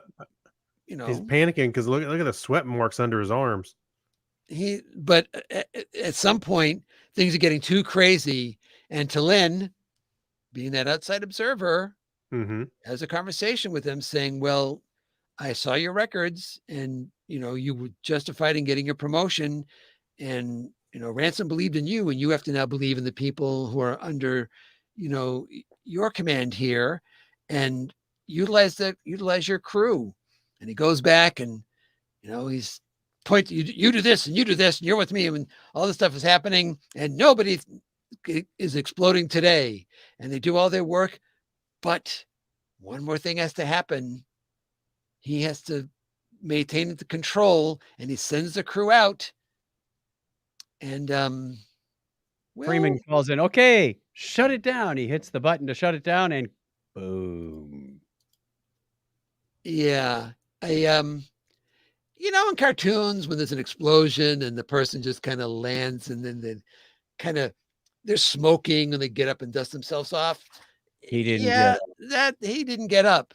Nope. He wasn't going to get up because Boimler is dead. He goes to this room with a koala, a glowing koala. That I had the captions on. It said, "Koala speak." Yeah. Koala speak. It's just because we're clearly getting references not only to the episode, Moist Vessel, but the outside with the volcano. I believe Shax referred to the volcano in. You meet 7 versions of these versions of yourself and all that. Yeah, 7, but that's Scott Pilgrim. But so I think we're getting this combination of these things where Boimler is being resuscitated by Tiana, who doesn't know what she did to revive him. Right. Holy bleep, that stuff really worked. And then he passes out again. He says, give me 30 C's of whatever it was I gave him that worked before. Yeah, that's right. Real competence. Yeah. Yeah, and Ransom says, you never forget your first death. Right. So at least that's consistent with Shax's story and the fact that clearly this happens an awful lot. So it kind of puts an odd spin on what are the consequences of getting killed in Starfleet. But I think if you kind of get like blown up into pieces, probably that's not going to work for you. Yeah. Right. So I think there's some stuff you just really can't. Unless you're a god. Yes. Yeah. All right. Now we get to the conclusion of this story about the prank almost being pulled because they thought that Wade was pulling their or hazing them. was hazing them, and they said, no, we should trust people. We should know that the officers are good. We find out, nope, he was hazing them all along. Saw that coming a mile away. As soon as he started giving him the sob story, I'm like, this is so not right. All right. And that is, unless anybody has any notes on it, that is. By the way, Dirk is not necessarily new. I pulled him up on Memory Alpha, and there's a picture of him when he was judging the ballroom dancing. Oh, okay. Oh, yeah. Well, was he about to judge it? Because it never happened. It was always canceled. I know. Well, that's true. But he was in the in that episode. What the first contact. Okay. And I've called him like 5 different names. So I'm going to continue to call him different names every time he appears. Dirge. So Pete here is yeah. All right. So I believe that makes Chuck, you are first this time, right? Or yes, I have not gone first yet, so I'll go first this time. I'm going to give this one another 8. I thought it was very entertaining. Lots of deep cuts with the reference to the game.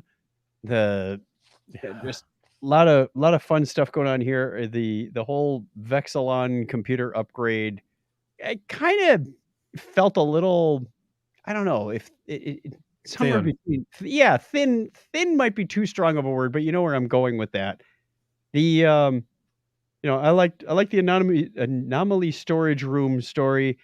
The way that Mariner had to distract Dirk, Wade, Billy, whatever his name is, Arthur, Billy Bob Thornton, and act interested in Tellarite slop jazz, and then it comes back in the end. It's like, he sent me a whole bunch of these songs, and I like them, but I don't. I hate I'm not a that. jazz person. I hate that. I'm not. Yeah, I like them, but I'm not a jazz person. Yeah, so there were these fun little twists in there. So again, it was a mix, but overall very enjoyable.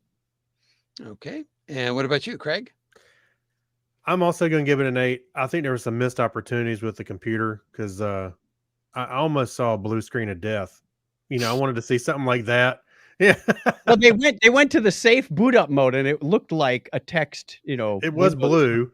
It, Yeah. no, it was black and Right. had some It was letters like on it. a command line. Yeah, I it mean, was. at one point, it did turn blue with some text on there, but but it had something else, and I was like, oh, they missed an opportunity. They I should think have. that would have been a little too obvious, though. I think if they'd thrown that up, they're like, really? Yeah, I think it'd have been funny. I think but yeah, I think the computer thing was a little thin. But overall, I still think it's a solid episode, so I'd give it an 8. moved Okay. the characters forward. We got a little more momentum with Boimler and his leadership. Yep. I'm gonna be the downer on this one. I'm gonna give it a 7. All right, we're done here. Yeah, we're done. The reason is, yeah, we got movement out of Boimler, but I am getting a little tired of Boimler needing outside motivation to Mhm. get his stuff done. You have the pep talk from Mariner Mhm. about getting stuff done. They have a pep talk from T'Lyn about getting stuff done. I'm thinking, he wants to be in command. That's the path he's taking. By now, you He's should got have to take some charge on his own. Right? Yeah, I mean, Yeah. you Well, should. would he be Boimler if he wasn't? Well, but if Boimler constantly is going to be needing this type of reinforcement, then to me, Lower Decks has at least had some consistency, and you can kind of see where the characters are headed and what may happen to them. But with Boimler, he'll get to the point where he'll step up, but he needs so much hand-holding to have that happen. True. That now that he's definitely on the career path, now that he's got his first second promotion, I guess, he needs to step up a bit, without needing to be told, because he's in a panic about it before the mission even starts. He's off, and T'Lyn says, "Have you gone through your exercises to get over your anxieties and so forth?" So, I mean, even she realizes that he's not even feeling it. So he's got nothing on his own. She's basically leading by proxy this mission, and it's like she shouldn't be. He should be doing some of that. So I will say I didn't like. Now, if this is kind of a trying to drive the point home because we're going to get a little bit of that movement later on in the season, I think that's great for later in the season. But for right now, we're in season 4, and and Boimler still needs a lot of hand-holding to get stuff done. He's new to leadership, so I thought it was very relatable that new leadership, you're nervous, you feel kind of like you're a poser. He didn't want to delegate anything for the fear of his own crew. So I can feel that. But to Clinton's point, that's the way he's been the whole time. Right. But a lot of people, when they're new to a leadership role. But if it was like that way before and you see no change, did you make the right decision to promote them? Oh, that's because Ransom. No, that is because that's not my problem. Because Ransom was basing, partially that on what he did on Voyager. Well, he wasn't going to do anything on Voyager until Mariner talked him into it. Yeah. Right. Like he was just giving up, saying, "Oh, it's my fault that this is this," and I'm sorry, but it wasn't taking any leadership role in that. Yeah. Matter of fact, Rutherford is the one who came up with the idea. He said, "Well, I'll free Rutherford, and Rutherford will come up with something." Okay, that's an executive decision. That's great, but you didn't do that until you were goaded into it. Yeah. In some way. So I need to see some advancement from Boimler. We'll send him a note. Okay. Please do. Yeah, but you're right. They need to move the characters. They need to keep moving the characters slowly and I feel like forward. They are with the other ones. Definitely think they are, but this is becoming a bit much with, it's great for his character when he first started, but that should be the movement forward, is to get out of that somewhat. You can have other eccentricities and you can still have that come back in all sorts of awkward situations that have nothing to do with command. Having a girlfriend, going away on shore leave and it's in an awkward situation. Plenty of places where that can still pop up, but Sure. not when it's a life or death situation type of thing. Mhm. All right, let's move on to now. You're saying, well, that's all there were for new episodes. Oh, Yeah, nay, that's nay, all the nay. Star Trek we had this week. Well, nay, nay, No. nay. We actually have had the premiere of the first two Star Trek very short treks. Now, these are a series of about 4-minute long episodes that are being released, one a week, and it's in honor of the 50th anniversary of Star Trek: The Animated Series. Are you feeling old yet? They are. Mm. That ship said a long time ago. I moved Yeah. past that. Clint was Uh, born old. I'm That's right. embracing it. And they are done in the style of the animated series. That We have- Filmation look. When they open up with the ship flying in that Delta Shield pattern, like all the new ships are, Yeah. I got the biggest grin. Like they did such a good job at Right. animating it. You swear that Well, they little do. sequence They was do. made in the They do 70s. three. They do a couple of great things in that shot.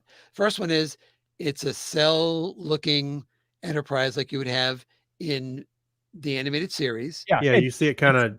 so not smooth. non-linear. Right. Yeah, Yeah, it's not s- smooth. It's like jerky you know, jerky kind of thing. yeah, Right, so many because all the frames a animation second. Yeah. is very jerky. The second thing is they wobble the music. That's what I was going to bring up. It sounded like had a little wobble to it. Mhm. Yeah, it sure. Yeah, And the third thing is you get the Star Trek logo to show up at the end of it, and they put those little animated starbursts just every once in a, like you would have in the stars in the background in the animated series of like twinkle, twinkle, Yeah. things going off. yeah. So that was absolutely perfect. He spared no expense. Actually, when the music was playing first time, I was looking for that wobble. It's like they better script the audio just a little bit, and sure enough, there Well, was. they did. And then they go into the short treks, the very short treks, they have the same classic title slide in the background. Da, da, da, da, That da, planet and that short piece of music. And Yeah. the first very handwritten in very short, not to be confused with short treks. These are very short treks. Mhm. Is Skin a Cat. And Skin a Cat, you're wondering what's going on here. Well, now the captain of we're on the Enterprise because we see the Enterprise surrounded by these horde of like Klingon ships. 6, yeah, it's like 6 of them. Yeah. And when we go in, when we get inside the ship, Spock, who's being voiced by Ethan Peck, says that their systems are out, the warp drive, the impulse drive is out. They can't get out of there. And we have a captain who's who's never named in it. It's not being Kirk or Pike, as far as I can tell, because this is he didn't outside look of like Kirk. canon. Right. This is outside of canon. Yeah. So because of the way this episode ends, this is outside of canon. Yeah. But we go to the interior and the captain is having a conversation saying, well, we can get out of here somehow because there's more than one way to Skin a cat. Skin a cat. To which Mares goes, "What?" Yeah. Yeah. That was hilarious. Off I'm camera sorry, here. Mares. What? Didn't mean any offense. We've got bigger fish to fry. what? Turn to another bridge character who's what were the characters from TOS that were eating the fish? They were they're basically the Akbars No, of from TNG. the next T- generation, the one Yeah, that TNG. yeah, where the they one just- that Mick they just- Fleetwood was one of them. Yes, in makeup. That's yes. right. That's And, absolutely and right. he was offended. He goes, "I'm sorry, don't get your knickers in a twist." You want to And fry then what? What? the floor falls out. It's Yeah. like this alien lady whose face is some bloomers, knickers. Like, wow, they really, really went overboard now. Yeah. I have a perfect record, Captain. Oh, Every time. that's not where tried they to went overboard. Well, But you think it was the next one where he says, what did he say? I make a said, I'm a an dumbass. aftermath? I screwed up. What? What? The two more. Who are you people? We're in charge of what was it? Water Water. pressure. Do we? The Is that Unita station on the bridge. Do you think we just hauled this up here? Yeah. And then the water butt breaks and he just looks at him like, Sorry, I've never seen you before. yeah. The butthead guy. I know. That was funny. I lost it at Knickers in a twist, but yeah, a butthead and a screw. I've got a perfect record. So the captain then realizes that, the way to get out of this is you need someone who will know how we can escape this. They have to show up. And clearly it's no one on the bridge already, otherwise those people have chimed up. So someone has to appear, but the way I make them appear is be offensive, but I don't want them to be so offended that they won't respond and tell me what to do. So the captain goes on and starts off with this, there's more than one way to like decapitate a female human. When he said that, I was like, what is that? Why Yeah, would he where is this say going? that? Then he goes into what sounds like this childhood psychology trip. Really, it's like, is this story going somewhere? He was like, Big Grandpa, cereal loves and me for me. and if we play Risk, then won't be upset that I just want to have Australia. There's nothing wrong with just having I Australia. don't want to conquer the world, and she'll give me Australia. Like, what? Thanks, Grandpa Simpson, but move the story Yeah. along. So he's just going on and on and on, and then and so they like to watch old game shows, and they like the beep, beep, beep, beep, beep. And I love the transition because he goes beep, beep, beep, beep, and at that point, the sound of the bridge comes back, and you hear beep, beep, beep from the controls, and lo and behold, the TAS sounds so cool. Woman. She's conjured from the ether. She's got a I Heart game Game shows. And She's a Risk eating board. cereal on a Risk board. That's funny. And she offers to, okay, here's what we're going to do to get out of here. Will you marry me? You marry me. Wait a minute. Her reaction was, I can't believe it. And I thought, oh, what did he say wrong? And then, and she was all happy with him or whatever. Right. But I thought for sure they were going to bring up Dr. Leah Brahms or somebody. Yeah. So that was very, very interesting. Very, very different. I think there's a lot of people that watch Star Trek that went, what? Oh, I thought this was hilarious. I don't know about y'all, but It was. This is a great introduction to what's coming. dun, dun, dun, dun, dun. Yeah. All right, so we should rate this first. Okay. And, let's see. We start with Craig again. I'll give this a solid 9 because I wasn't quite expecting hilarity like that from this. I didn't know what to expect for these very short treks, but I thought it was hilarious, and every moment I was laughing at a different thing. Yeah, I loved it.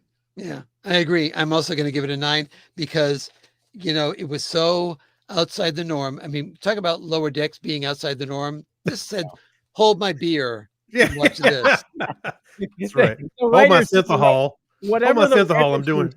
writers were smoking. I want some. All right. What about you, Chuck?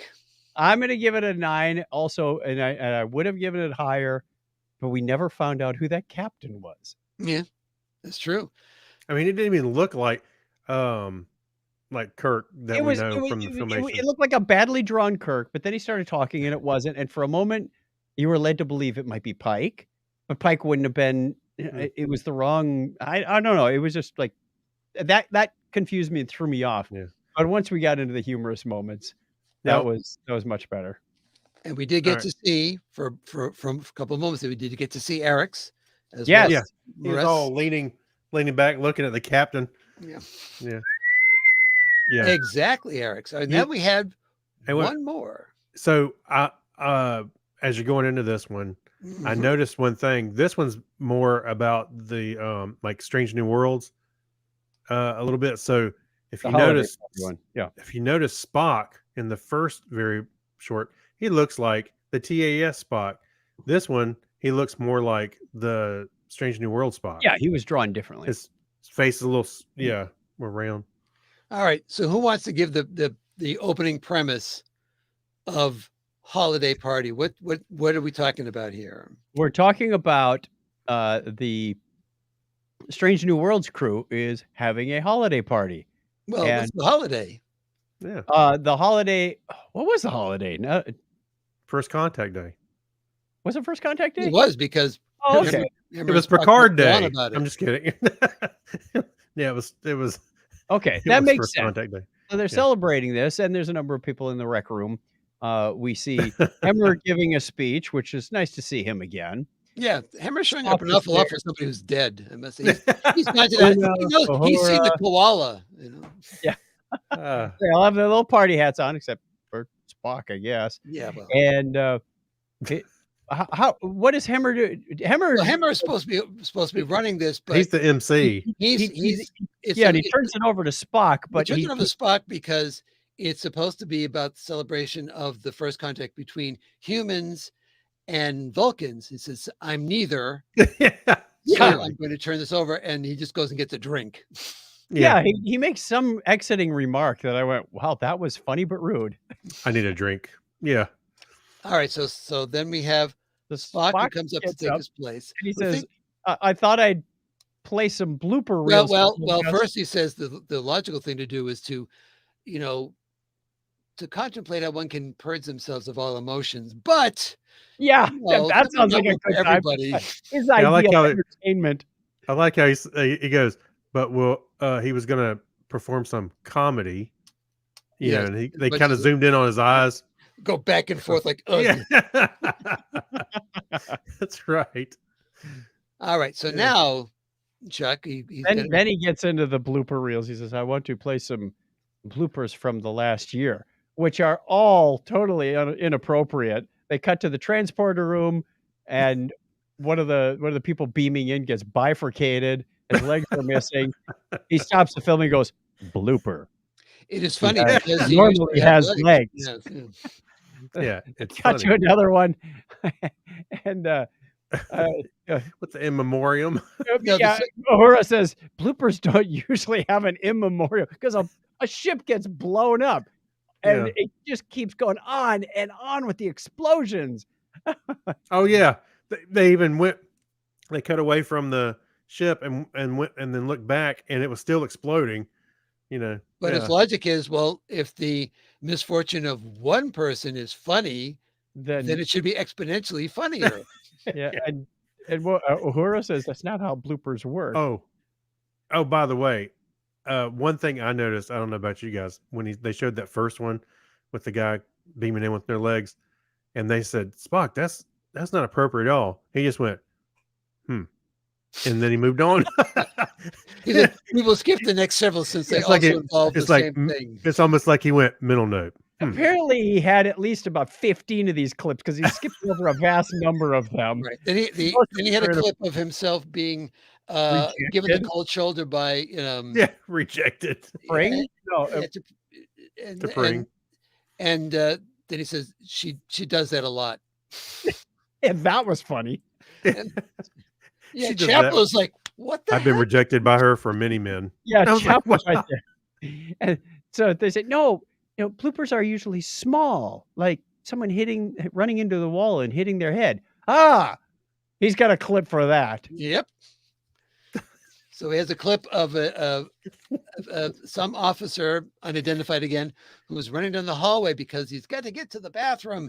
And then wet floors. He goes sliding across the wet floor, gets hit by the mop in the private parts, Yeah. falls over, Farts. and everybody laughs. Yeah. Hey, I like how Spock justifies. He goes, he was hit in the genitals, and then he farted. I was like, he's got to explain the joke. And he picks up his own broomstick or mop handle and goes, come here, Hammer. Live blooper. There, live blooper. Oh my. That is hilarious. So it's interesting that both of these episodes have followed the same format. I found them both entertaining their own way, but you take the joke and you just keep adding And it's Mhm. It's more and to more your point, absurd. just like that, Yeah. too many cooks. You just keep adding and adding and adding, making it more and more absurd as you go along. Of course, when you start off with somebody beaming in who has legs for a second and then They go away. doesn't, and where are you going from there? It's like the other ones are actually mild compared to Right. that. Yeah, that Although was pretty rough. Although the Actually, Cleve ship probably was. Oh, and did you spot classic animated series blooper within there as well? Saru is wearing a uniform from like the 32nd century, and everyone else is wearing their first season uniform. oh, I didn't notice that. Yeah, Oh, he's wearing this red yeah, uniform. Oh, yeah, I did know now you mentioned it, that was it clicked. I went, "Wait a minute. The uniforms are off a little bit here." Right. yeah, So their uniforms are fine. Like you've got the captain and Burnham and so forth, but he's standing there in bright red. And I'm going, okay, that is I only wish it was pink instead. right. That Yeah. would have been perfect. A lot Yeah. of guest voices on this one. And they do a good job internally look at the characters. And I made a point about the beginning of this when I said Hammer in his articulated arm, because just like the Filmation ones, they have most of Hammer's body doesn't move, and the arm, which suddenly turns a different color because it's the part moving, Yeah, goes up holding the glass. that's right. Yeah. Classic stuff. All right, I guess I'm first. I'm going to keep this one at a 9 because I Mhm. felt like it was covering the same type of beats, but it was still funny in its own right. And that's kind of tough to pull off as well. So, again, some of these classic nods in here are just too much. So I'm going to give this one a 9 as well. So, Chuck. I'm gonna go back off to an 8.5. I just Okay. thought this was a little darker with all the disaster that just You think? Yeah. clip after clip after clip. And I know it was building on the chaos, on the silliness. But okay, I found myself going, where are they going with this? I think maybe one too many times. Got to give him props for actually showing what happens in that transporter accident. Yeah. Intestines and whatnot coming out. Like I Right. see a spleen. We I'll uploaded it get- to the I'm- video, by the way. So it's Yeah. I'm gonna give it a 9 because for a lot of the things that y'all said, all the nods, everything, but it's hard for this kind of animation to pull off an awkward moment. Because even I was like, did he just show that? And Right. I felt I was like with Uhura and everybody else going, oh, and then of course the one guy, I hate to be that one man, but that was my uncle was on my that ship. What they needed was that close up of Spock's face where he just does the one eyebrow. yeah. Yeah, so I give it a 9 because I think they pulled off another good laugh on this one. All right. Even though it was awkward in some So- spots. We have more of these to come. So we'll be discussing more of them on the next episode. Whew. Hey, But my by the goodness, way, I saw an article where somebody was champion says whoever made this, they need to make this a show. well, You know. I think, because we don't have short treks anymore. Mhm. And if I don't know what the cost is to make these versus anything else that they've been doing, but if you had this kind of in the rotation, like you had short treks, would they have like season of 4 or something like that? If you have like 5 or 6 of them, as spread them out during a break between series, I think that would be great to have them.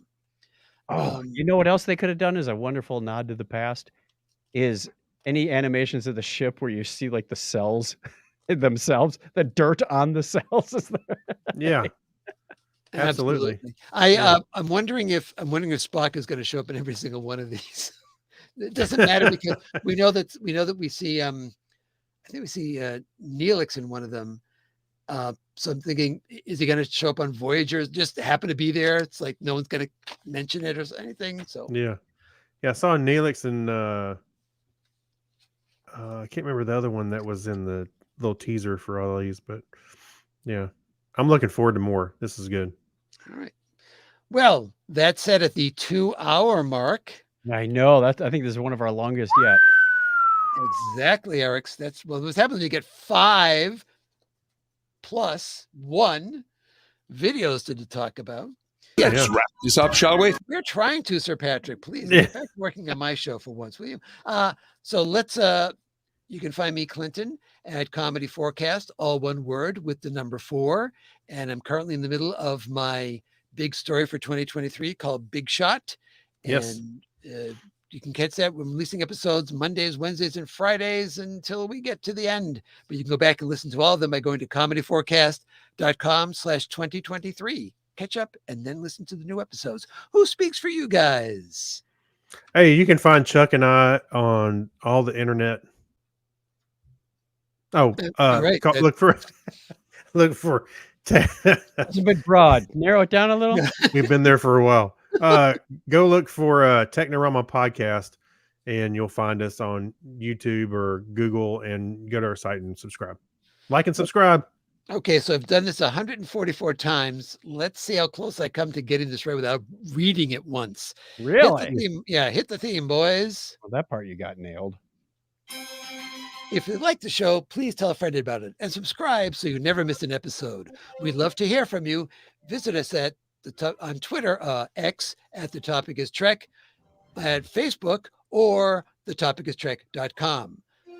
Until next time, I'm Clinton. On behalf of myself, Chuck, and Craig, we'd like to thank you for listening. And as we always say here on The Topic is Trek, don't put on the red shirt. Oh, my. There's an example right there.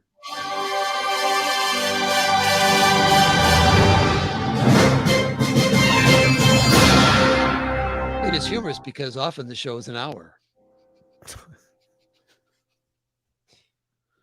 I should have been an outpost scientist. I was about to say, that guy's so dead. Oh, there's Valencia. When Valencia came in, you're probably surprised we were still recording at that point. I'll give her some props throwing up on the screen. Woohoo! And it was great seeing you at Dragon Con. Yes. Absolutely. Thank you for coming and saying hello. Somebody said afterwards, I think it was Chuck, oh, we should have had a picture, and I never think of that. So next year. I was in a hurry to Amscray. Yes, that's a different story for another day. Yeah. So it was definitely great seeing you there. Hope you had fun at the live show. And yeah, we rambled on for close to 2 hours because we had so much Trek to talk about. But we're gonna end the stream for now and be back to do this in 2 weeks when we'll have, I guess, 4 things to talk about: 2 lower decks and 2 very short treks. We're gonna have to find a way. It'll be skip over the play-by-play and go right to the review. We're gonna have a very long trek. Yes. All right. We'll work on it. All right. Bye-bye. Bye, everybody.